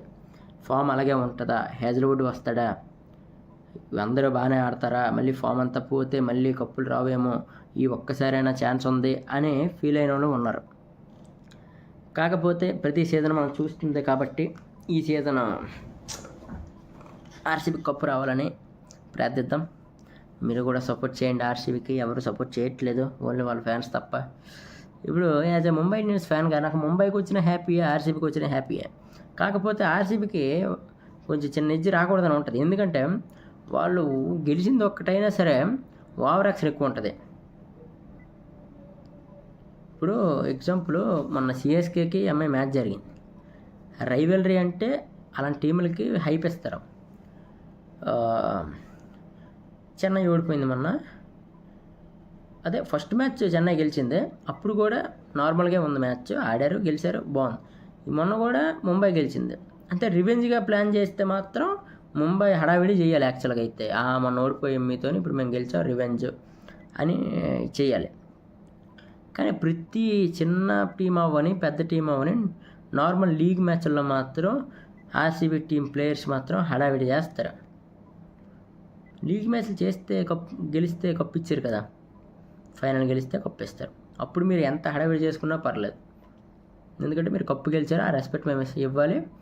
ఆ టీముల మీద మీరు గెలిచి ట్రోఫీ గెలిచారు కాబట్టి ఆ రెస్పెక్ట్ మేము ఇస్తాం. మీరు ఎంత హడావిడి చేసినా ఆ విన్నింగ్ మూమెంట్లో వెళ్ళిపోద్ది. కాకపోతే మొన్న ముంబై మ్యాచ్లో మాత్రం అక్కడే స్టార్ట్ అయింది. యాక్చువల్గా ముంబై నార్మల్ మ్యాచ్ ఓడిపోయింది అంతే, 5వ మ్యాచ్ ఓడిపోయింది. దానికి గోల అంటే 4 మ్యాచ్లో ఒకటే గెలిచింది ముంబై, 5వ మ్యాచ్ ఆర్సీబీతో ఆడుతుంది, అది కూడా ఓడిపోయింది. అంటే అక్కడ ఫామ్లో లేదు ముంబై ఫామ్లో లేని టీంని మీరు ఓడించి గోల చేశారు. పొరపాటున అదే ముంబై కానీ ఫైనల్లోకి వచ్చి మీ మీద గెలిస్తే ఊహించగలరా ఎలా ఉంటుందో? ఆ క్లిప్ పట్టుకొని ఆ రోజు నువ్వు అరిచింది, ఆ క్లిప్ పట్టుకొని వచ్చి ఇక్కడ రివెంజ్ అనేసి పెట్టి ట్రోఫీ పెడతారు, ఫేస్ చేయలేరు. నాకౌట్ గేమ్లో గెలిచి ఫైనల్లోకి వెళ్ళి ఫైనల్ గెలిస్తేనే మీరంతా ఎక్స్పెక్టేషన్స్ ఓవర్ హైప్ ఇచ్చినా పర్లేదు. కానీ నార్మల్గా ఈ లీగ్ గేమ్స్ ఆడి గోల్ చేస్తే వేస్ట్. ఆ రోజు వికెట్స్ అయిపోయినా సరే హార్దిక్ పాండ్యా అంత దూరం దగ్గరికి తీసుకెళ్ళి మ్యాచ్ గెలిపించే పని చేశాడు. ఆ రోజు ఎక్స్ట్రా 3-4 బాల్లో హార్దిక్ పాండ్యా ఆడుంటే మ్యాచ్ ఖతం. 12 రన్స్తో ఓడిపోయారు, 2 6లు, మ్యాచ్ అయిపోతున్నాం. కరెక్ట్ టైంలో వికెట్ పడింది, హేజల్వుడ్ మంచి బౌలింగ్ వేశాడు, అక్కడ మీరు బతికిపోయారు. కానీ పొరపాటు ఉండుంటే మాత్రం మ్యాచ్ ఈజీగా అయిపోద్ది. మీరు టాప్ 4 కాదు కదా, ఎలిమినేట్ అయిపోయి ఉంటారు ఈ పాటకి.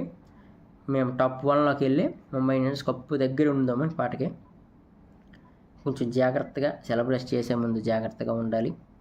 ఇంకొకటి, కప్పు గెలిచి మీరు ఎంతైనా ఎంజాయ్ చేయండి, దాని ఏంటంటారు అగ్రెషన్ చూపించండి. కానీ ఓడిపోయిన ఫామ్లో లేని టీంని, చిన్న టీంని, పంజాబ్ ఇలాంటి రాజస్థాన్ టీముల మీద కొట్టేసి ఓవర్గా మేము అరుస్తాం, అగ్రెషన్ చూపిస్తామంటే మాత్రం కరెక్ట్ కాదు. అదనమాట. ఒకవేళ ముంబై ఫైనల్కి వెళ్ళి ఫైనల్లో ముంబై గెలిస్తే మాత్రం మీరు ఎలాగో ఓడిపోతారు కాబట్టి ఏమంటారంటే ఫిక్సింగ్ చేశాను అంటారు.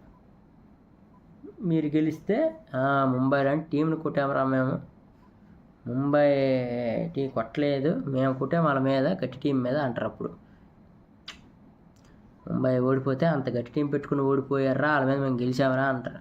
ముంబై గెలిస్తే ఫిక్సింగ్ రా అంటారు. ఇది మాత్రం చాలా రాంగ్. మ్యాక్సిమం నాకు తెలిసిన విషయంగా అయితే మ్యాక్సిమం ఆర్సీబీ ఫ్యాన్స్ ఇలా మాట్లాడతారు, ఎందుకంటే వాళ్ళు ఒక్క కప్పు కూడా లేదు కాబట్టి. కప్పు ఉంటే వాళ్ళు కూడా అలాగే చేశారని ఆరోపణలు వచ్చినేమో. అది ఏమైనా ఈ 4 టీమ్స్లో ఎవరైతే కప్పు గెలుస్తారనుకుంటున్నారో మీరు కామెంట్ చేయండి. చెప్పాను కదా, ఇప్పుడే నోటిఫికేషన్ వచ్చింది. ఆర్సీబీ టాస్ గెలిచి బౌలింగ్ ఎంచుకైంది. మ్యాక్సిమం ఆర్సీబీకి ఎక్కువ ఛాన్స్ ఉంటుంది గెలవడానికి. చేజింగ్ ఈజీ అవ్వచ్చు, ఎందుకంటే ఎస్ఆర్హెచ్ దగ్గర బౌలింగ్ లేదు కాబట్టి. మ్యాక్సిమం ఈ మ్యాచ్లో మాత్రం ఫస్ట్ నుండి లాస్ట్ వరకు ఎస్ఆర్హెచ్ బ్యాటర్స్ హిట్టింగే చేస్తారు. చాలా ఫాస్ట్గా ఆడతారు. 300 లోడింగ్ గేమ్ ఈరోజు అనిపిస్తుంది, చూడాలి. మీరు ఎంత స్కోర్ చేస్తారు, ఎస్ఆర్హెచ్ ఫస్ట్ బ్యాటింగ్ కదా, ఎంత స్కోర్ చేయగలరు అని మీరు అనుకుంటున్నారో కామెంట్ చేయండి. అలాగే ఏ టీం విన్ అవబోతుందో కూడా కామెంట్ చేయండి. నేనైతే మాత్రం ఆర్సీబీ అనుకుంటాను. ఆర్సీబీ అయితే ఈసారి ఈ మ్యాచ్ గెలుస్తుందని అనుకుంటున్నాను ఎస్ఆర్హెచ్ మీద.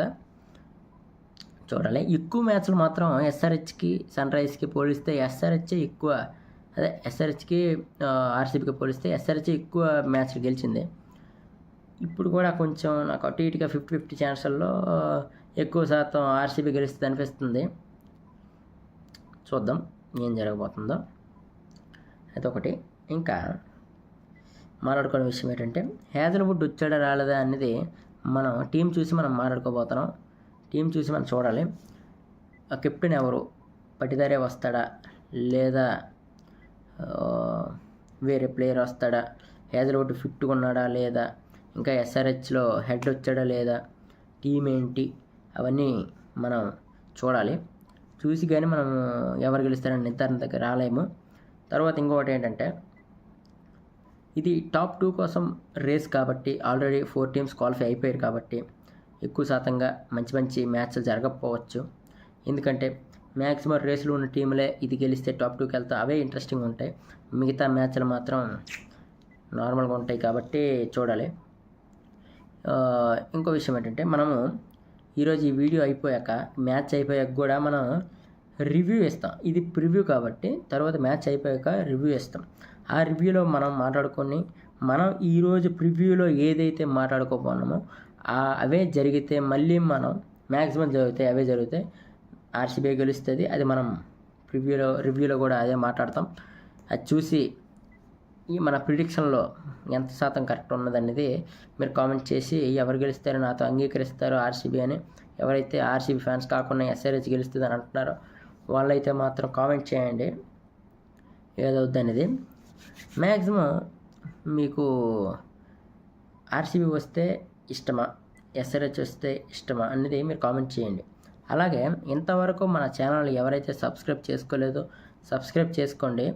ఈ వీడియో ఇంతవరకు మీరు చూసారంటే మ్యాక్సిమం నచ్చితేనే చూస్తారు. అందుకే ఈ వీడియోకి లైక్ చేయండి. మర్చిపోతున్నారు, లైక్లు చేయట్లేదు. వ్యూస్ అయితే వస్తున్నాయి కానీ లైక్ చేయట్లేదు. ఎందుకంటే మనకు లైక్స్ ఎంత ఇంపార్టెంట్ అంటే మీరు లైక్ చేయడం వల్ల చాలామందికి రికమెండ్ అవుతుంది. ఆ రికమెండ్ అవ్వడం మన ఛానల్కి బూస్ట్ వస్తుంది. ఇప్పుడు యాక్చువల్గా మీరు ఒక లైక్ చేస్తే మీకు పోయేది ఏముండదు, ఒక క్లిక్ చేస్తే ఏముండదు, మీకు ఒక డబ్బులు కట్టాలి అన్నది మీకు ఇబ్బందిగా అయితే కాదు. కానీ ఒక వీడియో చూసి మీరు లైక్ చేస్తే ఏముండదు, ఒక సెకండ్ నా గురించి కేటాయించి ఆ సెకండ్ మీరు లైక్ సింబల్ మీద లైక్ చేస్తే అది నాకు ఎంతో హెల్ప్ అవుతుంది, మన ఛానల్కి ఎంతో హెల్ప్ అవుతుంది. ఇంకా మంచి మంచి వీడియోస్ చేయడానికి నేను ట్రై చేస్తాను కాబట్టి మీరు ఫస్ట్ లైక్ చేయండి. అండ్ అలాగే కొత్తగా వచ్చిన వాళ్ళు ఎవరైతే ఉంటారో వాళ్ళు సబ్స్క్రైబ్ చేయట్లేదు, వీడియో అయితే చూస్తున్నారు కానీ సబ్స్క్రైబ్ చేయట్లేదు, సబ్స్క్రైబ్ చేసుకోండి. అలాగే బెల్ ఐకాన్ని క్లిక్ చేయండి. కొంచెం అయితే మనకి ఈ వీడియో అయిపోయాక మనం ఈ మ్యాచ్ అయిపోయాక ఎక్స్పెషల్గా రివ్యూ అయితే పెడతాం. ఆ రివ్యూ రావాలంటే ముందే బెల్ ఐకాన్ పెట్టి సబ్స్క్రైబ్ చేసుకుంటే మీకు నోటిఫికేషన్ విధంగా ఆ రివ్యూ కూడా వెంటనే వస్తుంది, వెంటనే పోస్ట్ చేస్తాను కాబట్టి. నెక్స్ట్ టాప్ 4లో ఎవరైతే ఉన్నారో అది మీకు తెలిసిపోయింది. టాప్ 2లో ఎవరైతే ఉంటారో అది మీరు కామెంట్ చేసినట్టయితే మనం ఒక గివ్ అవే ప్లాన్ చేసాం.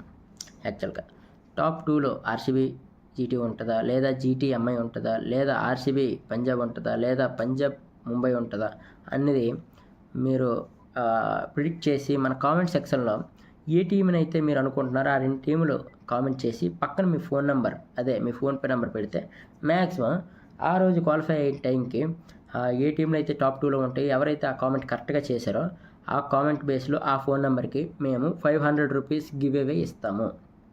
పక్కాగా ఎవరైతే కామెంట్ చేస్తారో వాళ్ళు ఈ గివ్ అవేలో పార్టిసిపేట్ చేయొచ్చు. కానీ రూల్స్ ఏంటంటే ఆ వీడియోకి, అదే ఈ పెడుతున్న వీడియోకి లైక్ చేసి ఉండాలి, అలాగే సబ్స్క్రైబ్ అయ్యి ఉండాలి, సబ్స్క్రైబ్ అయ్యి ఆ కామెంట్ సెక్షన్లో కామెంట్ ఉండాలి.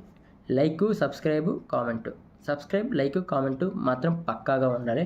అప్పుడే ఈ గివ్ అవేలో పార్టిసిపేట్ చేసే రైట్ ఉంటుంది. అలాగే ఇప్పుడు మళ్ళీ చెప్తున్నా కొత్తగా ఎవరైనా వస్తే వాళ్ళు సబ్స్క్రైబ్ చేసుకోండి, అలాగే వీడియోకి లైక్ చేయండి, మన నెక్స్ట్ వీడియోకి సపోర్ట్ చేయండి. అలాగే ముందున్న వీడియోస్ చూసి కూడా కొంచెం మన ఛానల్ సబ్స్క్రైబ్ చేసుకోండి. ఈ వీడియో ఇంతవరకుతో సమాప్తం. Bye guys. Hi friends, welcome to our channel Abhi reviews.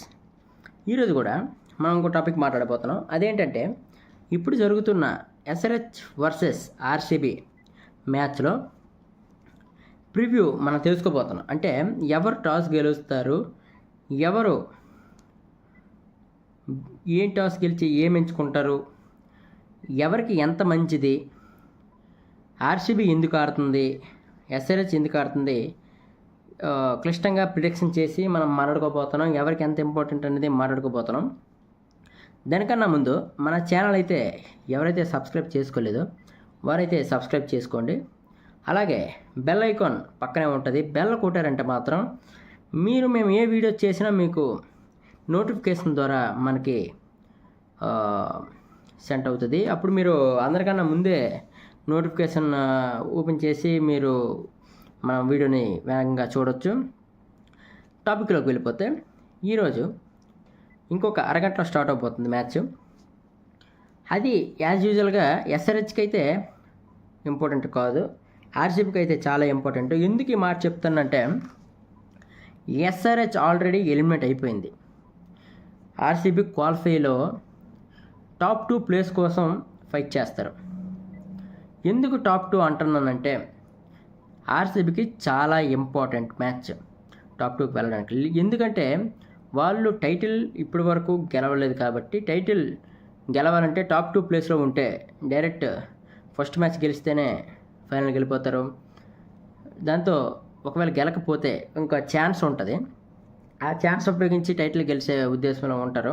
కాబట్టి టాప్ 2 చాలా ఇంపార్టెంట్.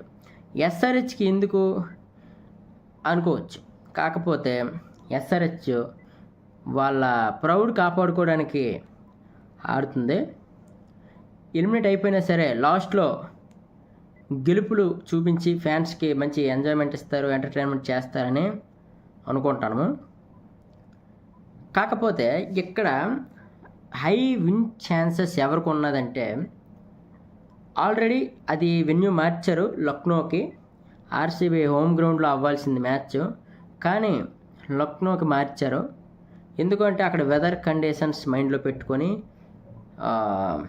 చేంజ్ చేశారు. అది అడ్వాంటేజ్ ఎవరికంటే ఖచ్చితంగా ఆర్సీబీ వాళ్ళకే అడ్వాంటేజ్ ఉంటుంది. ఎందుకు అంటే వాళ్ళకి హోమ్ పిచ్లో కన్నా ఎవే పిచ్లోనే వాళ్ళకి విన్ రికార్డు ఎక్కువగా ఉంది. మీరు చూసినట్టయితే హోమ్ పిచ్ల్లో 2-3 గెలిచారు అంతే, మిగతా అన్నీ ఏవో పిచ్లోనే ఏవో గ్రౌండ్లోనే గెలిచారు. కాబట్టి వాళ్ళకి కొంచెం హై ఎక్స్పెక్టేషన్స్తో వచ్చిన హై విన్ ఛాన్సెస్ ఎక్కువ ఉన్నాయి. సన్ రైజ్కి ఏంటంటే వాళ్ళు మ్యాక్సిమం వీళ్ళకి టాప్ 2కి వెళ్ళనివ్వకూడదు అనే ఆడతారని నా ఉద్దేశం. ఎందుకంటే వీళ్ళు గెలవాలి, లాస్ట్లో ప్రౌడ్ కాపాడుకోవాలి ఒకటి. రెండోది ఏంటంటే వీళ్ళు టాప్ 2కి వెళ్ళకూడదనే ఆడతారు. ఎవరైనా గెలుపు కోసమే ఆడతారో అది ఖచ్చితంగా. కాకపోతే ఎక్కువ ఛాన్సెస్ ఆర్సీబీ గెలవాలని ఉంటుంది. ఎందుకంటే టాప్ 2లో వెళ్తే వాళ్ళు కప్పు కొట్టే ఛాన్సులు ఎక్కువ ఉంటాయి. దీని ప్రకారం చూస్తే మన సీజన్ స్టార్టింగ్లో ఆర్సీబీ టీంని చూసి హై ఎక్స్పెక్టేషన్స్ అయితే లేవు. వీళ్ళు క్వాలిఫై కూడా అవుతారో లేదో తెలియనంత వీక్ టీమ్గా అనిపించింది. కాకపోతే ఇప్పుడు ఉన్న టీముల్లో టాప్గా ఫామ్లో ఉన్న టీం ఏదైనా ఉందంటే అది ఆర్సీబీ. చాలా బాగా ఆడుతుంది. కాకపోతే లాస్ట్లో వాళ్ళు చోక్ అవుతారనమాట. ఇప్పుడు మన ఇంటర్నేషనల్ క్రికెట్లో సౌత్ ఆఫ్రికా టీం ఎలాగో, న్యూజిలాండ్ టీం ఎలాగో అలాంటి టీము మన ఆర్సీబీ. స్టార్టింగ్లో బాగానే ఆడతారు, కరెక్ట్గా ప్లే ఆఫ్స్కి వచ్చే టైంకి వాళ్ళకి ఏం జరుగుతుందో తెలియదు. వాళ్ళు మాత్రం ఎలిమినేట్ అయిపోతారు కప్పు కొట్టనివ్వకుండా. ఫస్ట్ మ్యాచ్కి ముందు మాత్రం ఈసారి కప్ నమ్మదే, ఈసారి కప్ నమ్మదే అంటారు. కాకపోతే లాస్ట్లో పోతారు, అది మనకు తెలిసిందే. 18 సీజన్లుగా మనం చూస్తున్నాం. ఈ సీజన్ అయినా కప్పు కొట్టాలని ప్రార్థిద్దాం. ఆర్సీబీ ఫ్యాన్స్ ఎవరైనా ఉంటే కొంచెం జాగ్రత్తగా వినండి, అపార్థం చేసుకోవచ్చు. నేను న్యూట్రల్గానే మాట్లాడుతాను. కానీ ఎస్ఆర్హెచ్ మాత్రం ఈ మ్యాచ్ వదులుకోదని నా ఉద్దేశం. ఎందుకంటే వాళ్ళకి ఎంత ఇంపార్టెంటో వీళ్ళు ప్రౌడ్ కోసం ఆడుతున్నారు. ఒకటి ఆస్ట్రేలియా మైండ్ సెట్ ఎలా ఉంటుందంటే మేము ఓడిపోయినా పర్లేదు పక్కనున్నోడు బాగుపడకూడదనే ఒక మైండ్ సెట్తో వాళ్ళు ఆడతారు. ఓటమి అంగీకరించరు వాళ్ళు. లాస్ట్ మూమెంట్లో ఎలాగ ఆడతారని చూడాలి. గతసారి వీరిద్దరూ తలబడినప్పుడు హై స్కోర్ మ్యాచ్ జరిగింది. సన్ రైజ్ బ్యాటింగ్ తీసుకొని 287 రన్స్ కొట్టారు. తరువాత చేజింగ్లో కూడా మన ఆర్సీబీ చాలా బాగానే ఆడింది అలాంటి పిచ్చుల్లో, బ్యాటింగ్ పిచ్చుల్లో. ఇప్పుడు లక్నోలో మ్యాక్సిమం బ్యాటింగ్ పిచ్ అయితే ఎవరన్నా అనుకుంటాను, ఎందుకంటే ఆర్సీబీకి అదే ఎస్ఆర్హెచ్కి బ్యాటింగ్ పిచ్ ఇస్తే వాళ్ళు ఎలా కొడతారో వాళ్ళకి తెలుసు. వీళ్ళకి ఆర్సీబీకి బౌలింగే బలం కాబట్టి బౌలింగ్ పిచ్ తీసుకుంటారని అనుకుంటాను. చూడాలి ఎంతవరకు అది జరుగుతుంది అనేది కూడా. ఎస్ఆర్హెచ్కి గుడ్ న్యూస్ ఏంటంటే మొన్న మ్యాచ్కి ట్రావిస్ హెడ్ లేడు, ఎందుకంటే కరోనా పాజిటివ్ వచ్చింది కాబట్టి ట్రావిస్ హెడ్ లేడు. ఇప్పుడు అతను బయటకు వచ్చాడు, కరోనా లేదు అనేసి రిపోర్ట్స్ వచ్చాయి కాబట్టి ఈ మ్యాచ్ ఆడే అవకాశం ఉంది. తరువాత ఆర్సీబీకి కూడా గుడ్ న్యూస్ ఉంది. రజత్ పటిదార్ ఇంజురీతో ఇన్ని రోజులు బాధపడ్డాడు కదా, ఆ రోజు మ్యాచ్లో ఉంటాడా ఉండడా అనేది కోల్కతా మ్యాచ్లో టాపిక్ నడిచినా సరే ఆ రోజు వర్షం కారణంగా ఆగిపోయింది, ఎవరూ ఆడలేదు కాబట్టి అది నో ఇష్యూ. కాకపోతే ఇప్పుడు ఈ మ్యాచ్ చాలా ఇంపార్టెంట్ కాబట్టి ఇంజురీ ఉంటే బయటికి రావడం చాలా గుడ్ న్యూస్ అని చెప్పాలి ఆర్సీబీకి. అలాగే టాస్ అయితే మ్యాక్సిమం టాస్ గెలిచి బౌలింగే ఎంచుకుంటారు. అది స్పిన్ పిచ్ ఏమని ఫాస్ట్ పిచ్ అవని ఏదైనా బౌలింగ్ ఎంచుకుంటే ఛాన్స్లు ఎక్కువ ఉంటాయి, ఎందుకంటే పిచ్ని బాగా రీడ్ చేయొచ్చు, ఎలాగవుతుంది, ఏ లెంత్ వేస్తే మంచిది ఏదనేది చూసుకొని తర్వాత బ్యాటింగ్ ఆడొచ్చు. అది తెలుసుకొని బ్యాటింగ్ చేసి తర్వాత చేజింగ్లో ఈజీగా రన్స్ చేసి ఉంటుందని అనుకుంటాను. మ్యాక్సిమం టాస్ గెలిచి బౌలింగ్ అయితే ఎంచుకోవాలి, లేదా ఎక్కువ స్కోర్ పెడతాం మంచి స్కోర్ పెట్టి వాళ్ళని డిఫెండ్ చేస్తామంటే మాత్రం మ్యాక్సిమం అవ్వని పని, ఎందుకంటే ఇక్కడ మ్యాక్సిమం చేజింగ్ ఎక్కువ గెలుస్తుంది కాబట్టి. అది ఇంకో విషయం ఏంటంటే విరాట్ కోహ్లీ మొన్నటి వరకు ఆరెంజ్ క్యాప్ రేస్లో ఉన్నాడు, ఇప్పుడు మాత్రం దాదాపుగా తనను క్రాస్ చేసి 6-7 పైకి వెళ్ళారు. ఫస్ట్ ప్లేస్లో యాజ్ యూజువల్గా సాయి సుదర్శన్, సెకండ్ ప్లేస్లో గిల్, థర్డ్ ప్లేస్లో సూర్యకుమార్ యాదవ్, ఫోర్త్ ప్లేస్లో మిచెల్ మార్ష్, ఫిఫ్త్ ప్లేస్లో జాస్ బట్లర్, సిక్స్త్ ప్లేస్లో మన విరాట్ కోహ్లీ ఉన్నాడు. చాలా గ్యాప్ వచ్చింది. అదే మనం ఆరెంజ్ క్యాప్లే కావాలి, మా ఆర్సీబీకి కప్పు లేకపోయినా ఆరెంజ్ క్యాప్తో బతుకుతాం కాబట్టి maximum Virat Kohli orange cap కోసం ట్రై చేస్తాడు స్లోగా ఆడుకొని. సెంచరీ చేయాల్సి వస్తుంది ఒకవేళ ఆరెంజ్ క్యాప్ కావాలంటే. ఒకవేళ మా కప్పే కావాలి అనుకుంటే ఫాస్ట్గా ఆడాలి, ఇప్పుడు కాదు నాకౌట్ గేమ్లో బాగా ఆడాలి. ప్లే ఆఫ్స్లోకి వచ్చేసరికి వాళ్ళ ఆటని ఎక్కడ పెడతారో తెలియదు, ఎప్పుడు ఓడిపోతారో. లీగ్ మ్యాచ్ల్లో చూపించేంత ఇంట్రెస్ట్ ప్లే ఆఫ్స్లో చూపించలేకపోతున్నారు, ప్రతి సీజన్ అది చూస్తాను. ఇంకో జోక్ ఏంటంటే నేను ఇన్స్టాగ్రామ్లో ఒక మీమ్ చూశాను, ఎంత దరిద్రంగా ఆడినా 50 క్రాస్ అయిపోతారు, ఎంత దరిద్రంగా ఆడినా 50 క్రాస్ అయిపోతారు. యాక్చువల్గా బ్యాట్స్మెన్లో 50 కొట్టలేరా, 10 మంది కలిపి 50 ఈజీ కొడేస్తారు 20 ఓవర్లోన. అంటే ఎంత దరిద్రంగా ఆడి ఉంటే 49 ఆల్అవుట్ అయిపోతాడు అనేది ఒక మీమ్ చూశాను, నిజమే అనిపించింది. ఇప్పుడు 20 ఓవర్లలో ఎంత ఈజీగా కొట్టాల్సిన మ్యాచ్ 132 ఎంత టార్గెట్, అది కూడా వాళ్ళు 49 ఆల్అవుట్ అయ్యారంటే వాళ్ళ లాస్ట్ మూమెంట్లో ఎలాగ ఆడతారో అర్థం చేసుకోవాలి. ఇంకొకటి వీళ్ళకి ఇంకో మైనస్ పాయింట్ ఏంటంటే ఆర్సీబీకి ప్రతి సీజన్ వాళ్ళు బాగానే ఆడతారు. యాక్చువల్గా బాగా ఆడని లీగులు మాత్రం, ఆడని సీజన్లు మాత్రం వరుసగా అయిపోద్ది. ఒకవేళ వీళ్ళు ఫామ్లో ఉన్నారా, ఈసారి కప్పు ఎలాగైనా కొడతారా అనే టైంలో వాళ్ళ దరిద్రం ఏంటంటే బ్రేక్ రావడం జరుగుతుంది. 2020లో కూడా వాళ్ళు పిచ్ ఫామ్లో ఉన్నారు, ఫస్ట్ ప్లేస్ సెకండ్ ప్లేస్ ఆ రేంజ్లో ఉన్నారు, 7 గేమ్లు అయ్యాయి, బాగానే ఉంది. తర్వాత కరోనా వచ్చింది, కరోనా వచ్చి గ్యాప్ వచ్చింది, మొత్తం ప్లేయర్స్ మొత్తం వాళ్ళ ఫామ్ మొత్తం కోల్పోయి మొత్తం వరుస ఓడిపోయి క్వాలిఫై అయ్యారు కానీ ఆ నాకౌట్లో ప్లే ఆఫ్స్లో పోయారు. ఈసారి కూడా అలాగే జరిగింది. యాక్చువల్గా అంత గ్యాప్ వచ్చింది, మొన్న మ్యాచ్ కూడా వర్షం కారణంగా ఆగిపోయింది. ఏం జరుగుతుంది అనే క్యూరియాసిటీ చాలామందికి ఉంది. ఫామ్ అలాగే ఉంటుందా, హేజల్వుడ్ వస్తాడా, అందరూ బాగానే ఆడతారా, మళ్ళీ ఫామ్ అంతా పోతే మళ్ళీ కప్పులు రావేమో, ఈ ఒక్కసారైనా ఛాన్స్ ఉంది అని ఫీల్ అయిన వాళ్ళు ఉన్నారు. కాకపోతే ప్రతి సీజన్ మనం చూస్తుంది కాబట్టి ఈ సీజన్ ఆర్సీబీ కప్పు రావాలని ప్రార్థిద్దాం. మీరు కూడా సపోర్ట్ చేయండి. ఆర్సీబీకి ఎవరు సపోర్ట్ చేయట్లేదు, ఓన్లీ వాళ్ళ ఫ్యాన్స్ తప్ప. ఇప్పుడు యాజ్ ఎ ముంబై ఇండియన్స్ ఫ్యాన్గా నాకు ముంబైకి వచ్చిన హ్యాపీయే, ఆర్సీబీకి వచ్చిన హ్యాపీయే. కాకపోతే ఆర్సీబీకి కొంచెం చిన్న ఎడ్జ్ రాకూడదని ఉంటుంది. ఎందుకంటే వాళ్ళు గెలిచింది ఒక్కటైనా సరే ఓవర్ యాక్షన్ ఎక్కువ ఉంటుంది. ఇప్పుడు ఎగ్జాంపుల్ మొన్న సిఎస్కేకి ఎంఐ మ్యాచ్ జరిగింది. రైవల్రీ అంటే అలాంటి టీములకి హైప్ ఇస్తారు. చెన్నై ఓడిపోయింది మొన్న. అదే ఫస్ట్ మ్యాచ్ చెన్నై గెలిచింది, అప్పుడు కూడా నార్మల్గా ఉంది మ్యాచ్, ఆడారు గెలిచారు బాగుంది. మొన్న కూడా ముంబై గెలిచింది. అంటే రివెంజ్గా ప్లాన్ చేస్తే మాత్రం ముంబై హడావిడి చేయాలి. యాక్చువల్గా అయితే మొన్న ఓడిపోయి మీతో ఇప్పుడు మేము గెలిచాం రివెంజ్ అని చేయాలి. కానీ ప్రతి చిన్న టీం అవ్వని పెద్ద టీం అవ్వని నార్మల్ లీగ్ మ్యాచ్ల్లో మాత్రం ఆర్సీబీ టీం ప్లేయర్స్ మాత్రం హడావిడి చేస్తారు. లీగ్ మ్యాచ్లు చేస్తే గెలిస్తే కప్పు ఇచ్చారు కదా, ఫైనల్ గెలిస్తే కప్పు ఇస్తారు. అప్పుడు మీరు ఎంత హడావిడి చేసుకున్నా పర్లేదు, ఎందుకంటే మీరు కప్పు గెలిచారు, ఆ రెస్పెక్ట్ మేము ఇవ్వాలి. ఆ టీముల మీద మీరు గెలిచి ట్రోఫీ గెలిచారు కాబట్టి ఆ రెస్పెక్ట్ మేము ఇస్తాం. మీరు ఎంత హడావిడి చేసినా ఆ విన్నింగ్ మూమెంట్లో వెళ్ళిపోద్ది. కాకపోతే మొన్న ముంబై మ్యాచ్లో మాత్రం అక్కడే స్టార్ట్ అయింది. యాక్చువల్గా ముంబై నార్మల్ మ్యాచ్ ఓడిపోయింది అంతే, 5వ మ్యాచ్ ఓడిపోయింది. దానికి గోల అంటే 4 మ్యాచ్లో ఒకటే గెలిచింది ముంబై, 5వ మ్యాచ్ ఆర్సీబీతో ఆడుతుంది, అది కూడా ఓడిపోయింది. అంటే అక్కడ ఫామ్లో లేదు ముంబై ఫామ్లో లేని టీంని మీరు ఓడించి గోల చేశారు. పొరపాటున అదే ముంబై కానీ ఫైనల్లోకి వచ్చి మీ మీద గెలిస్తే ఊహించగలరా ఎలా ఉంటుందో? ఆ క్లిప్ పట్టుకొని ఆ రోజు నువ్వు అరిచింది, ఆ క్లిప్ పట్టుకొని వచ్చి ఇక్కడ రివెంజ్ అనేసి పెట్టి ట్రోఫీ పెడతారు, ఫేస్ చేయలేరు. నాకౌట్ గేమ్లో గెలిచి ఫైనల్లోకి వెళ్ళి ఫైనల్ గెలిస్తేనే మీరంతా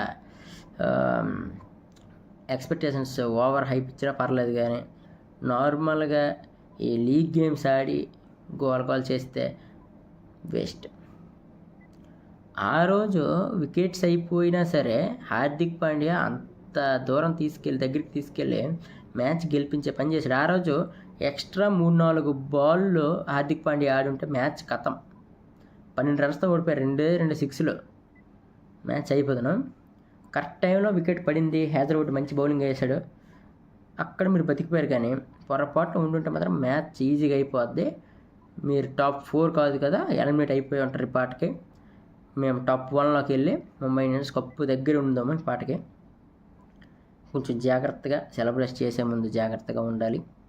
ఇంకొకటి, కప్పు గెలిచి మీరు ఎంతైనా ఎంజాయ్ చేయండి, దాని ఏంటంటారు అగ్రెషన్ చూపించండి. కానీ ఓడిపోయిన ఫామ్లోనే టీంని, చిన్న టీంని, పంజాబ్ ఇలాంటి రాజస్థాన్ టీముల మీద కొట్టేసి ఓవర్గా మేము అరుస్తాం, అగ్రెషన్ చూపిస్తామంటే మాత్రం కరెక్ట్ కాదు.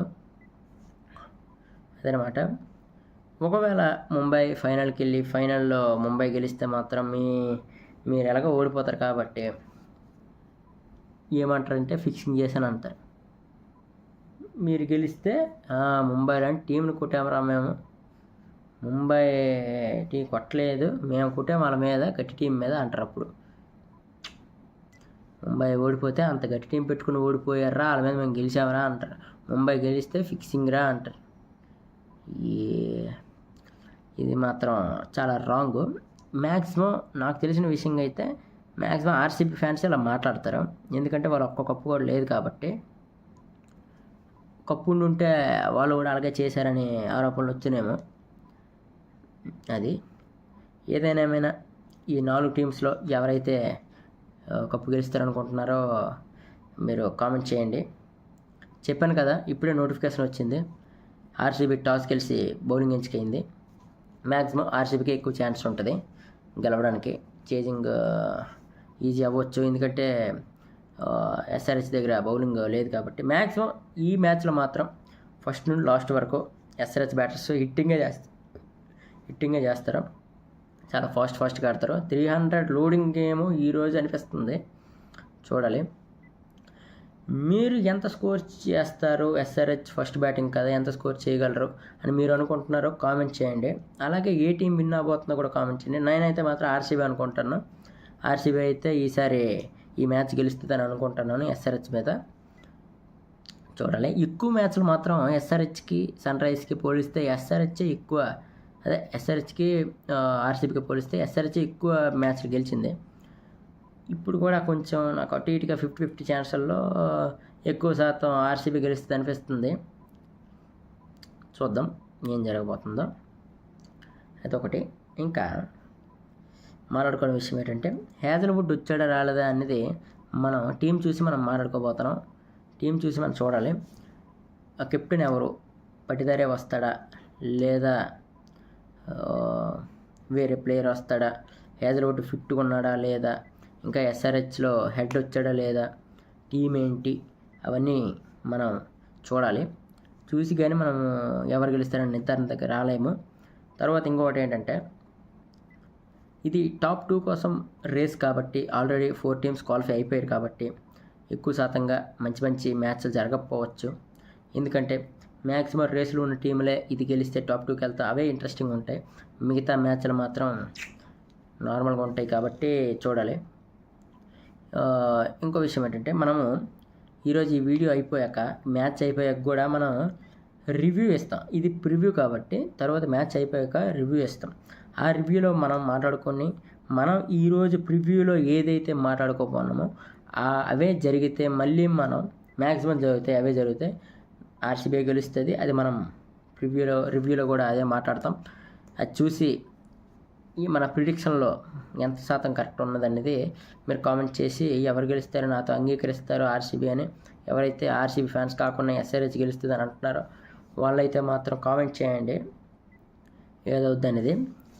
మ్యాక్సిమం మీకు ఆర్సీబీ వస్తే ఇష్టమా, ఎస్ఆర్హెచ్ వస్తే ఇష్టమా అనేది మీరు కామెంట్ చేయండి. అలాగే ఇంతవరకు మన ఛానల్ ఎవరైతే సబ్స్క్రైబ్ చేసుకోలేదో సబ్స్క్రైబ్ చేసుకోండి. ఈ వీడియో ఇంతవరకు మీరు చూసారంటే మ్యాక్సిమం నచ్చితేనే చూస్తారు. అందుకే ఈ వీడియోకి లైక్ చేయండి. మర్చిపోతున్నారు, లైక్లు చేయట్లేదు. వ్యూస్ అయితే వస్తున్నాయి కానీ లైక్ చేయట్లేదు. ఎందుకంటే మనకు లైక్స్ ఎంత ఇంపార్టెంట్ అంటే మీరు లైక్ చేయడం వల్ల చాలామందికి రికమెండ్ అవుతుంది. ఆ రికమెండ్ అవ్వడం మన ఛానల్కి బూస్ట్ వస్తుంది. ఇప్పుడు యాక్చువల్గా మీరు ఒక లైక్ చేస్తే మీకు పోయేది ఏముండదు, ఒక క్లిక్ చేస్తే ఏముండదు, మీకు ఒక డబ్బులు కట్టాలి అన్నది మీకు ఇబ్బందిగా అయితే కాదు. కానీ ఒక వీడియో చూసి మీరు లైక్ చేస్తే ఏముండదు, ఒక సెకండ్ నాకు రెండు కేటాయించి ఆ సెకండ్ మీరు లైక్ సింబల్ మీద లైక్ చేస్తే అది నాకు ఎంతో హెల్ప్ అవుతుంది, మన ఛానల్కి ఎంతో హెల్ప్ అవుతుంది. ఇంకా మంచి మంచి వీడియోస్ చేయడానికి నేను ట్రై చేస్తాను. కాబట్టి మీరు ఫస్ట్ లైక్ చేయండి. అలాగే కొత్తగా వచ్చిన వాళ్ళు ఎవరైతే ఉంటారో వాళ్ళు సబ్స్క్రైబ్ చేయట్లేదు, వీడియో అయితే చూస్తున్నారు కానీ సబ్స్క్రైబ్ చేయట్లేదు, సబ్స్క్రైబ్ చేసుకోండి. అలాగే బెల్ ఐకాన్ని క్లిక్ చేయండి. కొంచెం అయితే మనకి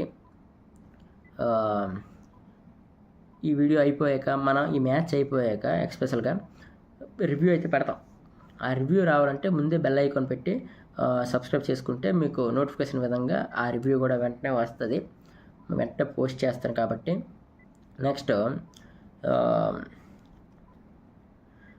టాప్ 4లో ఎవరైతే ఉన్నారో అది మీకు తెలిసిపోయింది. టాప్ 2లో ఎవరైతే ఉంటారో అది మీరు కామెంట్ చేసినట్టయితే మనం ఒక గివ్ అవే ప్లాన్ చేసాం. యాక్చువల్గా టాప్ 2లో ఆర్సీబీ జీటీ ఉంటుందా, లేదా జీటీ ఎంఐ ఉంటుందా, లేదా ఆర్సీబీ పంజాబ్ ఉంటుందా, లేదా పంజాబ్ ముంబై ఉంటుందా అనేది మీరు ప్రిడిక్ట్ చేసి మన కామెంట్ సెక్షన్లో ఏ టీంని అయితే మీరు అనుకుంటున్నారో ఆ 2 టీములు కామెంట్ చేసి పక్కన మీ ఫోన్ నెంబర్, అదే మీ ఫోన్పే నెంబర్ పెడితే మ్యాక్సిమం ఆ రోజు క్వాలిఫై అయ్యే టైంకి ఏ టీంలు అయితే టాప్ 2లో ఉంటాయి, ఎవరైతే ఆ కామెంట్ కరెక్ట్గా చేశారో ఆ కామెంట్ బేస్లో ఆ ఫోన్ నెంబర్కి మేము 500 రూపీస్ గివ్ అవే ఇస్తాము. పక్కాగా ఎవరైతే కామెంట్ చేస్తారో వాళ్ళు ఈ గివ్ అవేలో పార్టిసిపేట్ చేయొచ్చు. కానీ రూల్స్ ఏంటంటే ఆ వీడియోకి, అదే ఈ పెడుతున్న వీడియోకి లైక్ చేసి ఉండాలి, అలాగే సబ్స్క్రైబ్ అయ్యి ఉండాలి, సబ్స్క్రైబ్ అయ్యి ఆ కామెంట్ సెక్షన్లో కామెంట్ ఉండాలి. సబ్స్క్రైబ్ లైక్ కామెంట్ మాత్రం పక్కాగా ఉండాలి. అప్పుడే ఈ గివ్ అవేలో పార్టిసిపేట్ చేసి రైట్ ఉంటుంది. అలాగే మళ్ళీ చెప్తున్నా కొత్తగా ఎవరైనా వస్తే వాళ్ళు సబ్స్క్రైబ్ చేసుకోండి, అలాగే వీడియోకి లైక్ చేయండి. మన నెక్స్ట్ వీడియోకి సపోర్ట్ చేయండి. అలాగే ముందున్న వీడియోస్ చూసి కూడా కొంచెం మన ఛానల్ సబ్స్క్రైబ్ చేసుకోండి. ఈ వీడియో ఇంతవరకుతో సమాప్తం. Bye guys. Hi friends, welcome to our channel Abhi reviews. ఈరోజు కూడా మనం ఇంకో టాపిక్ మాట్లాడబోతున్నాం. అదేంటంటే ఇప్పుడు జరుగుతున్న ఎస్ఆర్హెచ్ వర్సెస్ ఆర్సీబీ మ్యాచ్లో ప్రివ్యూ మనం తెలుసుకోబోతున్నాం. అంటే ఎవరు టాస్ గెలుస్తారు, ఎవరు ఏం టాస్ గెలిచి ఏం ఎంచుకుంటారు, ఎవరికి ఎంత మంచిది, ఆర్సీబీ ఎందుకు ఆడుతుంది, ఎస్ఆర్హెచ్ ఎందుకు ఆడుతుంది, క్లిష్టంగా ప్రిడిక్షన్ చేసి మనం మాట్లాడుకోబోతున్నాం. ఎవరికి ఎంత ఇంపార్టెంట్ అనేది మాట్లాడుకోబోతున్నాం. దానికన్నా ముందు మన ఛానల్ అయితే ఎవరైతే సబ్స్క్రైబ్ చేసుకోలేదో వారైతే సబ్స్క్రైబ్ చేసుకోండి. అలాగే బెల్ ఐకాన్ పక్కనే ఉంటుంది. బెల్ కొట్టారంటే మాత్రం మేము ఏ వీడియో చేసినా మీకు నోటిఫికేషన్ ద్వారా మనకి సెండ్ అవుతుంది. అప్పుడు మీరు అందరికన్నా ముందే నోటిఫికేషన్ ఓపెన్ చేసి మీరు మన వీడియోని వేగంగా చూడొచ్చు.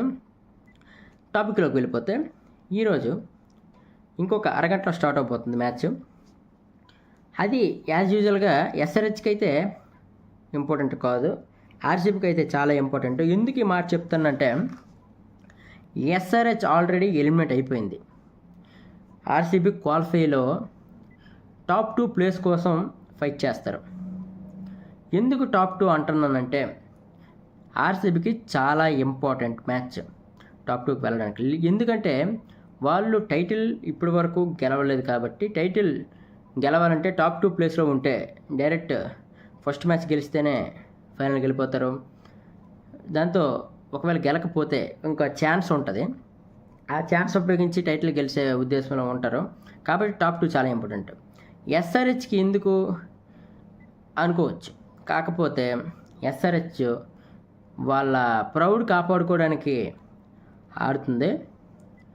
ఎలిమినేట్ అయిపోయినా సరే లాస్ట్లో గెలుపులు చూపించి ఫ్యాన్స్కి మంచి ఎంజాయ్మెంట్ ఇస్తారు, ఎంటర్టైన్మెంట్ చేస్తారని అనుకుంటాము. కాకపోతే ఇక్కడ హై విన్ ఛాన్సెస్ ఎవరికి ఉన్నదంటే ఆల్రెడీ అది వెన్యూ మార్చారు లక్నోకి. ఆర్సీబీ హోమ్ గ్రౌండ్లో అవ్వాల్సింది మ్యాచ్, కానీ లక్నోకి మార్చారు. ఎందుకంటే అక్కడ వెదర్ కండిషన్స్ మైండ్లో పెట్టుకొని చేంజ్ చేశారు. అది అడ్వాంటేజ్ ఎవరికంటే ఖచ్చితంగా ఆర్సీబీ వాళ్ళకే అడ్వాంటేజ్ ఉంటుంది. ఎందుకు అంటే వాళ్ళకి హోమ్ పిచ్లో కన్నా ఎవే పిచ్లోనే వాళ్ళకి విన్ రికార్డు ఎక్కువగా ఉంది. మీరు చూసినట్టయితే హోమ్ పిచ్ల్లో 2-3 గెలిచారు అంతే, మిగతా అన్నీ ఏవో పిచ్లోనే ఏవో గ్రౌండ్లోనే గెలిచారు. కాబట్టి వాళ్ళకి కొంచెం హై ఎక్స్పెక్టేషన్స్తో వచ్చిన హై విన్ ఛాన్సెస్ ఎక్కువ ఉన్నాయి.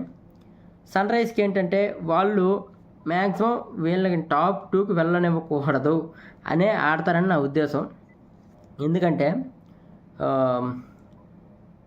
వీళ్ళు గెలవాలి, లాస్ట్లో ప్రౌడ్ కాపాడుకోవాలి ఒకటి. రెండోది ఏంటంటే వీళ్ళు టాప్ 2కి వెళ్ళకూడదనే ఆడతారు. ఎవరైనా గెలుపు కోసమే ఆడతారో అది ఖచ్చితంగా. కాకపోతే ఎక్కువ ఛాన్సెస్ ఆర్సీబీ గెలవాలని ఉంటుంది. ఎందుకంటే టాప్ 2లో వెళ్తే వాళ్ళు కప్పు కొట్టే ఛాన్సులు ఎక్కువ ఉంటాయి. దీని ప్రకారం చూస్తే మన సీజన్ స్టార్టింగ్లో ఆర్సీబీ టీంని చూసి హై ఎక్స్పెక్టేషన్స్ అయితే లేవు. వీళ్ళు క్వాలిఫై కూడా అవుతారో లేదో తెలియనంత వీక్ టీమ్గా అనిపించింది. కాకపోతే ఇప్పుడు ఉన్న టీముల్లో టాప్గా ఫామ్లో ఉన్న టీం ఏదైనా ఉందంటే అది ఆర్సీబీ. చాలా బాగా ఆడుతుంది. కాకపోతే లాస్ట్లో వాళ్ళు చోక్ అవుతారనమాట. ఇప్పుడు మన ఇంటర్నేషనల్ క్రికెట్లో సౌత్ ఆఫ్రికా టీం ఎలాగో, న్యూజిలాండ్ టీం ఎలాగో అలాంటి టీము మన ఆర్సీబీ. స్టార్టింగ్లో బాగానే ఆడతారు, కరెక్ట్గా ప్లే ఆఫ్స్కి వచ్చే టైంకి వాళ్ళకి ఏం జరుగుతుందో తెలియదు. వాళ్ళు మాత్రం ఎలిమినేట్ అయిపోతారు కప్పు కొట్టనివ్వకుండా. ఫస్ట్ మ్యాచ్కి ముందు మాత్రం ఈసారి కప్ నమ్మదే, ఈసారి కప్ నమ్మదే అంటారు. కాకపోతే లాస్ట్లో పోతారు, అది మనకు తెలిసిందే. 18 సీజన్లుగా మనం చూస్తున్నాం. ఈ సీజన్ అయినా కప్పు కొట్టాలని ప్రార్థిద్దాం. ఆర్సీబీ ఫ్యాన్స్ ఎవరైనా ఉంటే కొంచెం జాగ్రత్తగా వినండి, అపార్థం చేసుకోవచ్చు. నేను న్యూట్రల్గానే మాట్లాడుతాను. కానీ ఎస్ఆర్హెచ్ మాత్రం ఈ మ్యాచ్ వదులుకోదని నా ఉద్దేశం. ఎందుకంటే వాళ్ళకి ఎంత ఇంపార్టెంటో వీళ్ళు ప్రౌడ్ కోసం ఆడుతున్నారు. ఒకటి ఆస్ట్రేలియా మైండ్ సెట్ ఎలా ఉంటుందంటే మేము ఓడిపోయినా పర్లేదు పక్కనున్నోడు బాగుపడకూడదనే ఒక మైండ్ సెట్తో వాళ్ళు ఆడతారు. ఓటమి అంగీకరించరు వాళ్ళు. లాస్ట్ మూమెంట్లో ఎలా ఆడతారని చూడాలి. గతసారి వీరిద్దరూ తలబడినప్పుడు హై స్కోర్ మ్యాచ్ జరిగింది. సన్ రైజ్ బ్యాటింగ్ తీసుకొని 287 రన్స్ కొట్టారు. తరువాత చేజింగ్లో కూడా మన ఆర్సీబీ చాలా బాగానే ఆడింది అలాంటి పిచ్చుల్లో, బ్యాటింగ్ పిచ్చుల్లో. ఇప్పుడు లక్నోలో మ్యాక్సిమం బ్యాటింగ్ పిచ్ అయితే ఎవరన్నా అనుకుంటాను. ఎందుకంటే ఆర్సీబీకి అదే ఎస్ఆర్హెచ్కి బ్యాటింగ్ పిచ్ ఇస్తే వాళ్ళు ఎలా కొడతారో వాళ్ళకి తెలుసు. వీళ్ళకి ఆర్సీబీకి బౌలింగే బలం కాబట్టి బౌలింగ్ పిచ్ తీసుకుంటారని అనుకుంటాను. చూడాలి ఎంతవరకు అది జరుగుతుంది అనేది కూడా. ఎస్ఆర్హెచ్కి గుడ్ న్యూస్ ఏంటంటే మొన్న మ్యాచ్కి ట్రావిస్ హెడ్ లేడు. ఎందుకంటే కరోనా పాజిటివ్ వచ్చింది కాబట్టి ట్రావిస్ హెడ్ లేడు. ఇప్పుడు అతను బయటకు వచ్చాడు, కరోనా లేదు అనేసి రిపోర్ట్స్ వచ్చాయి కాబట్టి ఈ మ్యాచ్ ఆడే అవకాశం ఉంది. తరువాత ఆర్సీబీకి కూడా గుడ్ న్యూస్ ఉంది. రజత్ పటిదార్ ఇంజురీతో ఇన్ని రోజులు బాధపడ్డాడు కదా, ఆ రోజు మ్యాచ్లో ఉంటాడా ఉండడా అనేది కోల్కతా మ్యాచ్లో టాపిక్ నడిచినా సరే ఆ రోజు వర్షం కారణంగా ఆగిపోయింది, ఎవరూ ఆడలేదు కాబట్టి అది నో ఇష్యూ. కాకపోతే ఇప్పుడు ఈ మ్యాచ్ చాలా ఇంపార్టెంట్ కాబట్టి ఇంజురీ ఉంటే బయటికి రావడం చాలా గుడ్ న్యూస్ అని చెప్పాలి ఆర్సీబీకి. అలాగే టాస్ అయితే మ్యాక్సిమం టాస్ గెలిచి బౌలింగే ఎంచుకుంటారు. అది స్పిన్ పిచ్ ఏమని ఫాస్ట్ పిచ్ అవని ఏదైనా బౌలింగ్ ఎంచుకుంటే ఛాన్స్లు ఎక్కువ ఉంటాయి. ఎందుకంటే పిచ్ని బాగా రీడ్ చేయొచ్చు, ఎలాగవుతుంది, ఏ లెంత్ వేస్తే మంచిది ఏదనేది చూసుకొని తర్వాత బ్యాటింగ్ ఆడొచ్చు. అది తెలుసుకొని బ్యాటింగ్ చేసి తర్వాత చేజింగ్లో ఈజీగా రన్స్ చేసి ఉంటుందని అనుకుంటాను. మ్యాక్సిమం టాస్ గెలిచి బౌలింగ్ అయితే ఎంచుకోవాలి. లేదా ఎక్కువ స్కోర్ పెడతాం, మంచి స్కోర్ పెట్టి వాళ్ళని డిఫెండ్ చేస్తామంటే మాత్రం మ్యాక్సిమం అవ్వని పని. ఎందుకంటే ఇక్కడ మ్యాక్సిమం చేజింగ్ ఎక్కువ గెలుస్తుంది కాబట్టి అది. ఇంకో విషయం ఏంటంటే విరాట్ కోహ్లీ మొన్నటి వరకు ఆరెంజ్ క్యాప్ రేస్లో ఉన్నాడు. ఇప్పుడు మాత్రం దాదాపుగా తనను క్రాస్ చేసి 6-7 పైకి వెళ్ళారు. ఫస్ట్ ప్లేస్లో యాజ్ యూజువల్గా సాయి సుదర్శన్, సెకండ్ ప్లేస్లో గిల్, థర్డ్ ప్లేస్లో సూర్యకుమార్ యాదవ్, ఫోర్త్ ప్లేస్లో మిచెల్ మార్ష్, ఫిఫ్త్ ప్లేస్లో జాస్ బట్లర్, సిక్స్త్ ప్లేస్లో మన విరాట్ కోహ్లీ ఉన్నాడు. చాలా గ్యాప్ వచ్చింది. అదే మనం ఆరెంజ్ క్యాప్లే కావాలి, మా ఆర్సీబీకి కప్పు లేకపోయినా ఆరెంజ్ క్యాప్తో బతుకుతాం కాబట్టి maximum Virat Kohli orange cap కోసం ట్రై చేస్తాడు స్లోగా ఆడుకొని. సెంచరీ చేయాల్సి వస్తుంది ఒకవేళ ఆరెంజ్ క్యాప్ కావాలంటే. ఒకవేళ మా కప్పే కావాలి అనుకుంటే ఫాస్ట్గా ఆడాలి, ఇప్పుడు కాదు నాకౌట్ గేమ్లో బాగా ఆడాలి. ప్లే ఆఫ్స్లోకి వచ్చేసరికి వాళ్ళ ఆటని ఎక్కడ పెడతారో తెలియదు, ఎప్పుడు ఓడిపోతారో. లీగ్ మ్యాచ్ల్లో చూపించేంత ఇంట్రెస్ట్ ప్లే ఆఫ్స్లో చూపించలేకపోతున్నారు. ప్రతి సీజన్ అది చూస్తాను. ఇంకో జోక్ ఏంటంటే నేను ఇన్స్టాగ్రామ్లో ఒక మీమ్ చూశాను. ఎంత దరిద్రంగా ఆడినా 50 క్రాస్ అయిపోతారు. ఎంత దరిద్రంగా ఆడినా 50 క్రాస్ అయిపోతారు. యాక్చువల్గా బ్యాట్స్మెన్లో 50 కొట్టలేరా, 10 మంది కలిపి 50 ఈజీ కొడేస్తారు 20 ఓవర్లోన. అంటే ఎంత దరిద్రంగా ఆడి ఉంటే 49 ఆల్అవుట్ అయిపోతాడు అనేది ఒక మీమ్ చూశాను. నిజమే అనిపించింది. ఇప్పుడు 20 ఓవర్లలో ఎంత ఈజీగా కొట్టాల్సిన మ్యాచ్ 132 ఎంత టార్గెట్, అది కూడా వాళ్ళు 49 ఆల్అవుట్ అయ్యారంటే వాళ్ళ లాస్ట్ మూమెంట్లో ఎలాగ ఆడతారో అర్థం చేసుకోవాలి. ఇంకొకటి వీళ్ళకి ఇంకో మైనస్ పాయింట్ ఏంటంటే ఆర్సీబీకి ప్రతి సీజన్ వాళ్ళు బాగానే ఆడతారు. యాక్చువల్గా బాగా ఆడని లీగులు మాత్రం, ఆడని సీజన్లు మాత్రం వరుసగా అయిపోద్ది. ఒకవేళ వీళ్ళు ఫామ్లో ఉన్నారా, ఈసారి కప్పు ఎలాగైనా కొడతారా అనే టైంలో వాళ్ళ దరిద్రం ఏంటంటే బ్రేక్ రావడం జరుగుతుంది. 2020లో కూడా వాళ్ళు పిచ్ ఫామ్లో ఉన్నారు. ఫస్ట్ ప్లేస్, సెకండ్ ప్లేస్ ఆ రేంజ్లో ఉన్నారు. 7 గేమ్లు అయ్యాయి, బాగానే ఉంది. తర్వాత కరోనా వచ్చింది. కరోనా వచ్చి గ్యాప్ వచ్చింది. మొత్తం ప్లేయర్స్ మొత్తం వాళ్ళ ఫామ్ మొత్తం కోల్పోయి మొత్తం వరుస ఓడిపోయి క్వాలిఫై అయ్యారు, కానీ ఆ నాకౌట్లో ప్లే ఆఫ్స్లో పోయారు. ఈసారి కూడా అలాగే జరిగింది. యాక్చువల్గా అంత గ్యాప్ వచ్చింది. మొన్న మ్యాచ్ కూడా వర్షం కారణంగా ఆగిపోయింది. ఏం జరుగుతుంది అనే క్యూరియాసిటీ చాలామందికి ఉంది. ఫామ్ అలాగే ఉంటుందా, హేజల్వుడ్ వస్తాడా, అందరూ బాగానే ఆడతారా, మళ్ళీ ఫామ్ అంతా పోతే మళ్ళీ కప్పులు రావేమో, ఈ ఒక్కసారైనా ఛాన్స్ ఉంది అని ఫీల్ అయిన వాళ్ళు ఉన్నారు. కాకపోతే ప్రతి సీజన్ మనం చూస్తుంది కాబట్టి ఈ సీజన్ ఆర్సీబీ కప్పు రావాలని ప్రార్థిద్దాం. మీరు కూడా సపోర్ట్ చేయండి. ఆర్సీబీకి ఎవరు సపోర్ట్ చేయట్లేదు, ఓన్లీ వాళ్ళ ఫ్యాన్స్ తప్ప. ఇప్పుడు యాజ్ ఎ ముంబై ఇండియన్స్ ఫ్యాన్గా నాకు ముంబైకి వచ్చిన హ్యాపీయే, ఆర్సీబీకి వచ్చిన హ్యాపీయే. కాకపోతే ఆర్సీబీకి కొంచెం చిన్న ఎడ్జ్ రాకూడదని ఉంటుంది. ఎందుకంటే వాళ్ళు గెలిచింది ఒక్కటైనా సరే ఓవర్ యాక్షన్ ఎక్కువ ఉంటుంది. ఇప్పుడు ఎగ్జాంపుల్ మొన్న సిఎస్కేకి ఎంఐ మ్యాచ్ జరిగింది. రైవల్రీ అంటే అలాంటి టీములకి హైప్ ఇస్తారు. చెన్నై ఓడిపోయింది మొన్న. అదే ఫస్ట్ మ్యాచ్ చెన్నై గెలిచింది, అప్పుడు కూడా నార్మల్గా ఉంది మ్యాచ్, ఆడారు గెలిచారు బాగుంది. మొన్న కూడా ముంబై గెలిచింది. అంటే రివెంజ్గా ప్లాన్ చేస్తే మాత్రం ముంబై హడావిడి చేయాలి. యాక్చువల్గా అయితే మొన్న ఓడిపోయి మీతో ఇప్పుడు మేము గెలిచాం రివెంజ్ అని చేయాలి. కానీ ప్రతి చిన్న టీం అవ్వని పెద్ద టీం అవ్వని నార్మల్ లీగ్ మ్యాచ్ల్లో మాత్రం ఆర్సీబీ టీం ప్లేయర్స్ మాత్రం హడావిడి చేస్తారు. లీగ్ మ్యాచ్లు చేస్తే గెలిస్తే కప్పు ఇచ్చారు కదా, ఫైనల్ గెలిస్తే కప్పు ఇస్తారు. అప్పుడు మీరు ఎంత హడావిడి చేసుకున్నా పర్లేదు, ఎందుకంటే మీరు కప్పు గెలిచారు, ఆ రెస్పెక్ట్ మేము ఇవ్వాలి. ఆ టీముల మీద మీరు గెలిచి ట్రోఫీ గెలిచారు కాబట్టి ఆ రెస్పెక్ట్ మేము ఇస్తాం. మీరు ఎంత హడావిడి చేసినా ఆ విన్నింగ్ మూమెంట్లో వెళ్ళిపోద్ది. కాకపోతే మొన్న ముంబై మ్యాచ్లో మాత్రం అక్కడే స్టార్ట్ అయింది. యాక్చువల్గా ముంబై నార్మల్ మ్యాచ్ ఓడిపోయింది అంతే, 5వ మ్యాచ్ ఓడిపోయింది. దానికి గోల అంటే 4 మ్యాచ్లో ఒకటే గెలిచింది ముంబై, 5వ మ్యాచ్ ఆర్సీబీతో ఆడుతుంది, అది కూడా ఓడిపోయింది. అంటే అక్కడ ఫామ్లో లేదు ముంబై ఫామ్లో లేని టీంని మీరు ఓడించి గోల చేశారు. పొరపాటున అదే ముంబై కానీ ఫైనల్లోకి వచ్చి మీ మీద గెలిస్తే ఊహించగలరా ఎలా ఉంటుందో?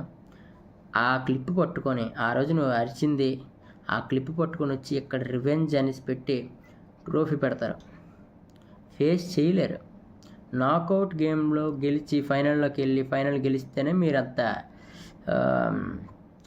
ఎక్స్పెక్టేషన్స్ ఓవర్ హైప్ ఇచ్చినా పర్లేదు. కానీ నార్మల్గా ఈ లీగ్ గేమ్స్ ఆడి గోల్ చేస్తే వేస్ట్. ఆ రోజు వికెట్స్ అయిపోయినా సరే హార్దిక్ పాండ్యా అంత దూరం దగ్గరికి తీసుకెళ్ళి మ్యాచ్ గెలిపించే పని చేశాడు. ఆ రోజు ఎక్స్ట్రా 3-4 బాల్లో హార్దిక్ పాండ్యా ఆడి ఉంటే మ్యాచ్ ఖతం. 12 రన్స్తో ఓడిపోయారు, 2 6లు మ్యాచ్ అయిపోదును. కరెక్ట్ టైంలో వికెట్ పడింది, హేజల్వుడ్ మంచి బౌలింగ్ వేశాడు, అక్కడ మీరు బతికిపోయారు. కానీ పొరపాటున ఉండుంటే మాత్రం మ్యాచ్ ఈజీగా అయిపోద్ది. మీరు టాప్ 4 కాదు కదా, ఎలిమినేట్ అయిపోయి ఉంటారు ఈ పాటకి. మేము టాప్ 1లోకి వెళ్ళి ముంబై ఇండియన్స్ కప్పు దగ్గర ఉందాము ఈ పాటకి. కొంచెం జాగ్రత్తగా సెలబ్రేట్ చేసే ముందు జాగ్రత్తగా ఉండాలి. ఇంకొకటి, కప్పు గెలిచి మీరు ఎంతైనా ఎంజాయ్ చేయండి, దాని ఏంటంటారు అగ్రెషన్ చూపించండి. కానీ ఓడిపోయిన ఫామ్లోనే టీంని, చిన్న టీంని, పంజాబ్ ఇలాంటి రాజస్థాన్ టీముల మీద కొట్టేసి ఓవర్గా మేము అరుస్తాం, అగ్రెషన్ చూపిస్తామంటే మాత్రం కరెక్ట్ కాదు. అదనమాట. ఒకవేళ ముంబై ఫైనల్కి వెళ్ళి ఫైనల్లో ముంబై గెలిస్తే మాత్రం మీరు ఎలాగో ఓడిపోతారు కాబట్టి ఏమంటారంటే ఫిక్సింగ్ చేశాను అంటారు. మీరు గెలిస్తే ముంబై లాంటి టీంని కొట్టామరా మేము, ముంబై టీం కొట్టలేదు మేము కొట్టాము వాళ్ళ మీద, గట్టి టీం మీద అంటారు. అప్పుడు ముంబై ఓడిపోతే అంత గట్టి టీం పెట్టుకుని ఓడిపోయారా, వాళ్ళ మీద మేము గెలిచామరా అంటారు. ముంబై గెలిస్తే ఫిక్సింగ్ రా అంటారు. ఇది మాత్రం చాలా రాంగ్. మ్యాక్సిమం నాకు తెలిసిన విషయంగా అయితే మ్యాక్సిమం ఆర్సీబీ ఫ్యాన్స్ ఇలా మాట్లాడతారు, ఎందుకంటే వాళ్ళు ఒక్క కప్పు కూడా లేదు కాబట్టి. కప్పు ఉంటే వాళ్ళు కూడా అలాగే చేశారని ఆరోపణలు వచ్చినేమో. అది ఏమైనా ఈ 4 టీమ్స్లో ఎవరైతే కప్పు గెలుస్తారనుకుంటున్నారో మీరు కామెంట్ చేయండి. చెప్పాను కదా, ఇప్పుడే నోటిఫికేషన్ వచ్చింది, ఆర్సీబీ టాస్ గెలిచి బౌలింగ్ ఎంచుకైంది. మ్యాక్సిమం ఆర్సీబీకి ఎక్కువ ఛాన్స్ ఉంటుంది గెలవడానికి. చేజింగ్ ఈజీ అవ్వచ్చు, ఎందుకంటే ఎస్ఆర్హెచ్ దగ్గర బౌలింగ్ లేదు కాబట్టి. మ్యాక్సిమం ఈ మ్యాచ్లో మాత్రం ఫస్ట్ నుండి లాస్ట్ వరకు ఎస్ఆర్హెచ్ బ్యాటర్స్ హిట్టింగే చేస్తారు. చాలా ఫాస్ట్గా ఆడతారు. 300 లోడింగ్ గేమ్ ఈరోజు అనిపిస్తుంది, చూడాలి. మీరు ఎంత స్కోర్ చేస్తారు? ఎస్ఆర్హెచ్ ఫస్ట్ బ్యాటింగ్ కదా, ఎంత స్కోర్ చేయగలరు అని మీరు అనుకుంటున్నారో కామెంట్ చేయండి. అలాగే ఏ టీం విన్ అవబోతుందో కూడా కామెంట్ చేయండి. నేనైతే మాత్రం ఆర్సీబీ అనుకుంటాను. ఆర్సీబీ అయితే ఈసారి ఈ మ్యాచ్ గెలుస్తుందని అనుకుంటున్నాను ఎస్ఆర్హెచ్ మీద. చూడాలి. ఎక్కువ మ్యాచ్లు మాత్రం ఎస్ఆర్హెచ్కి సన్ రైజ్కి పోలిస్తే ఎస్ఆర్హెచ్ ఎక్కువ, ఎస్ఆర్హెచ్కి ఆర్సీబీకి పోలిస్తే ఎస్ఆర్హెచ్ ఎక్కువ మ్యాచ్లు గెలిచింది. ఇప్పుడు కూడా కొంచెం నాకు అటు ఇటుగా 50-50 ఛాన్సుల్లో ఎక్కువ శాతం ఆర్సీబీ గెలుస్తుంది అనిపిస్తుంది. చూద్దాం ఏం జరగబోతుందో. అదొకటి. ఇంకా మాట్లాడుకునే విషయం ఏంటంటే హ్యాజల్వుడ్ వచ్చాడా రాలేదా అనేది మనం టీం చూసి మనం మాట్లాడుకోబోతున్నాం. టీం చూసి మనం చూడాలి. ఆ కెప్టెన్ ఎవరు, పటిదారే వస్తాడా లేదా వేరే ప్లేయర్ వస్తాడా, హ్యాజల్వుడ్ ఫిట్గా ఉన్నాడా లేదా, ఇంకా ఎస్ఆర్హెచ్లో హెడ్ వచ్చాడా లేదా, టీం ఏంటి, అవన్నీ మనం చూడాలి. చూసి కానీ మనం ఎవరు గెలుస్తారని నిర్ధారణ దగ్గర రాలేము. తర్వాత ఇంకొకటి ఏంటంటే ఇది టాప్ 2 కోసం రేస్ కాబట్టి ఆల్రెడీ 4 టీమ్స్ క్వాలిఫై అయిపోయారు కాబట్టి ఎక్కువ శాతంగా మంచి మ్యాచ్లు జరగకపోవచ్చు. ఎందుకంటే మ్యాక్సిమం రేసులు ఉన్న టీంలే ఇది గెలిస్తే టాప్ 2కి వెళ్తా, అవే ఇంట్రెస్టింగ్ ఉంటాయి. మిగతా మ్యాచ్లు మాత్రం నార్మల్గా ఉంటాయి కాబట్టి చూడాలి. ఇంకో విషయం ఏంటంటే మనము ఈరోజు ఈ వీడియో అయిపోయాక మ్యాచ్ అయిపోయాక కూడా మనం రివ్యూ ఇస్తాం. ఇది ప్రివ్యూ కాబట్టి తర్వాత మ్యాచ్ అయిపోయాక రివ్యూ ఇస్తాం. ఆ రివ్యూలో మనం మాట్లాడుకొని మనం ఈరోజు ప్రివ్యూలో ఏదైతే మాట్లాడుకోబోన్నామో అవే జరిగితే మళ్ళీ మనం మ్యాక్సిమం అవే జరుగుతాయి. ఆర్సీబీ గెలుస్తుంది, అది మనం రివ్యూలో కూడా అదే మాట్లాడతాం.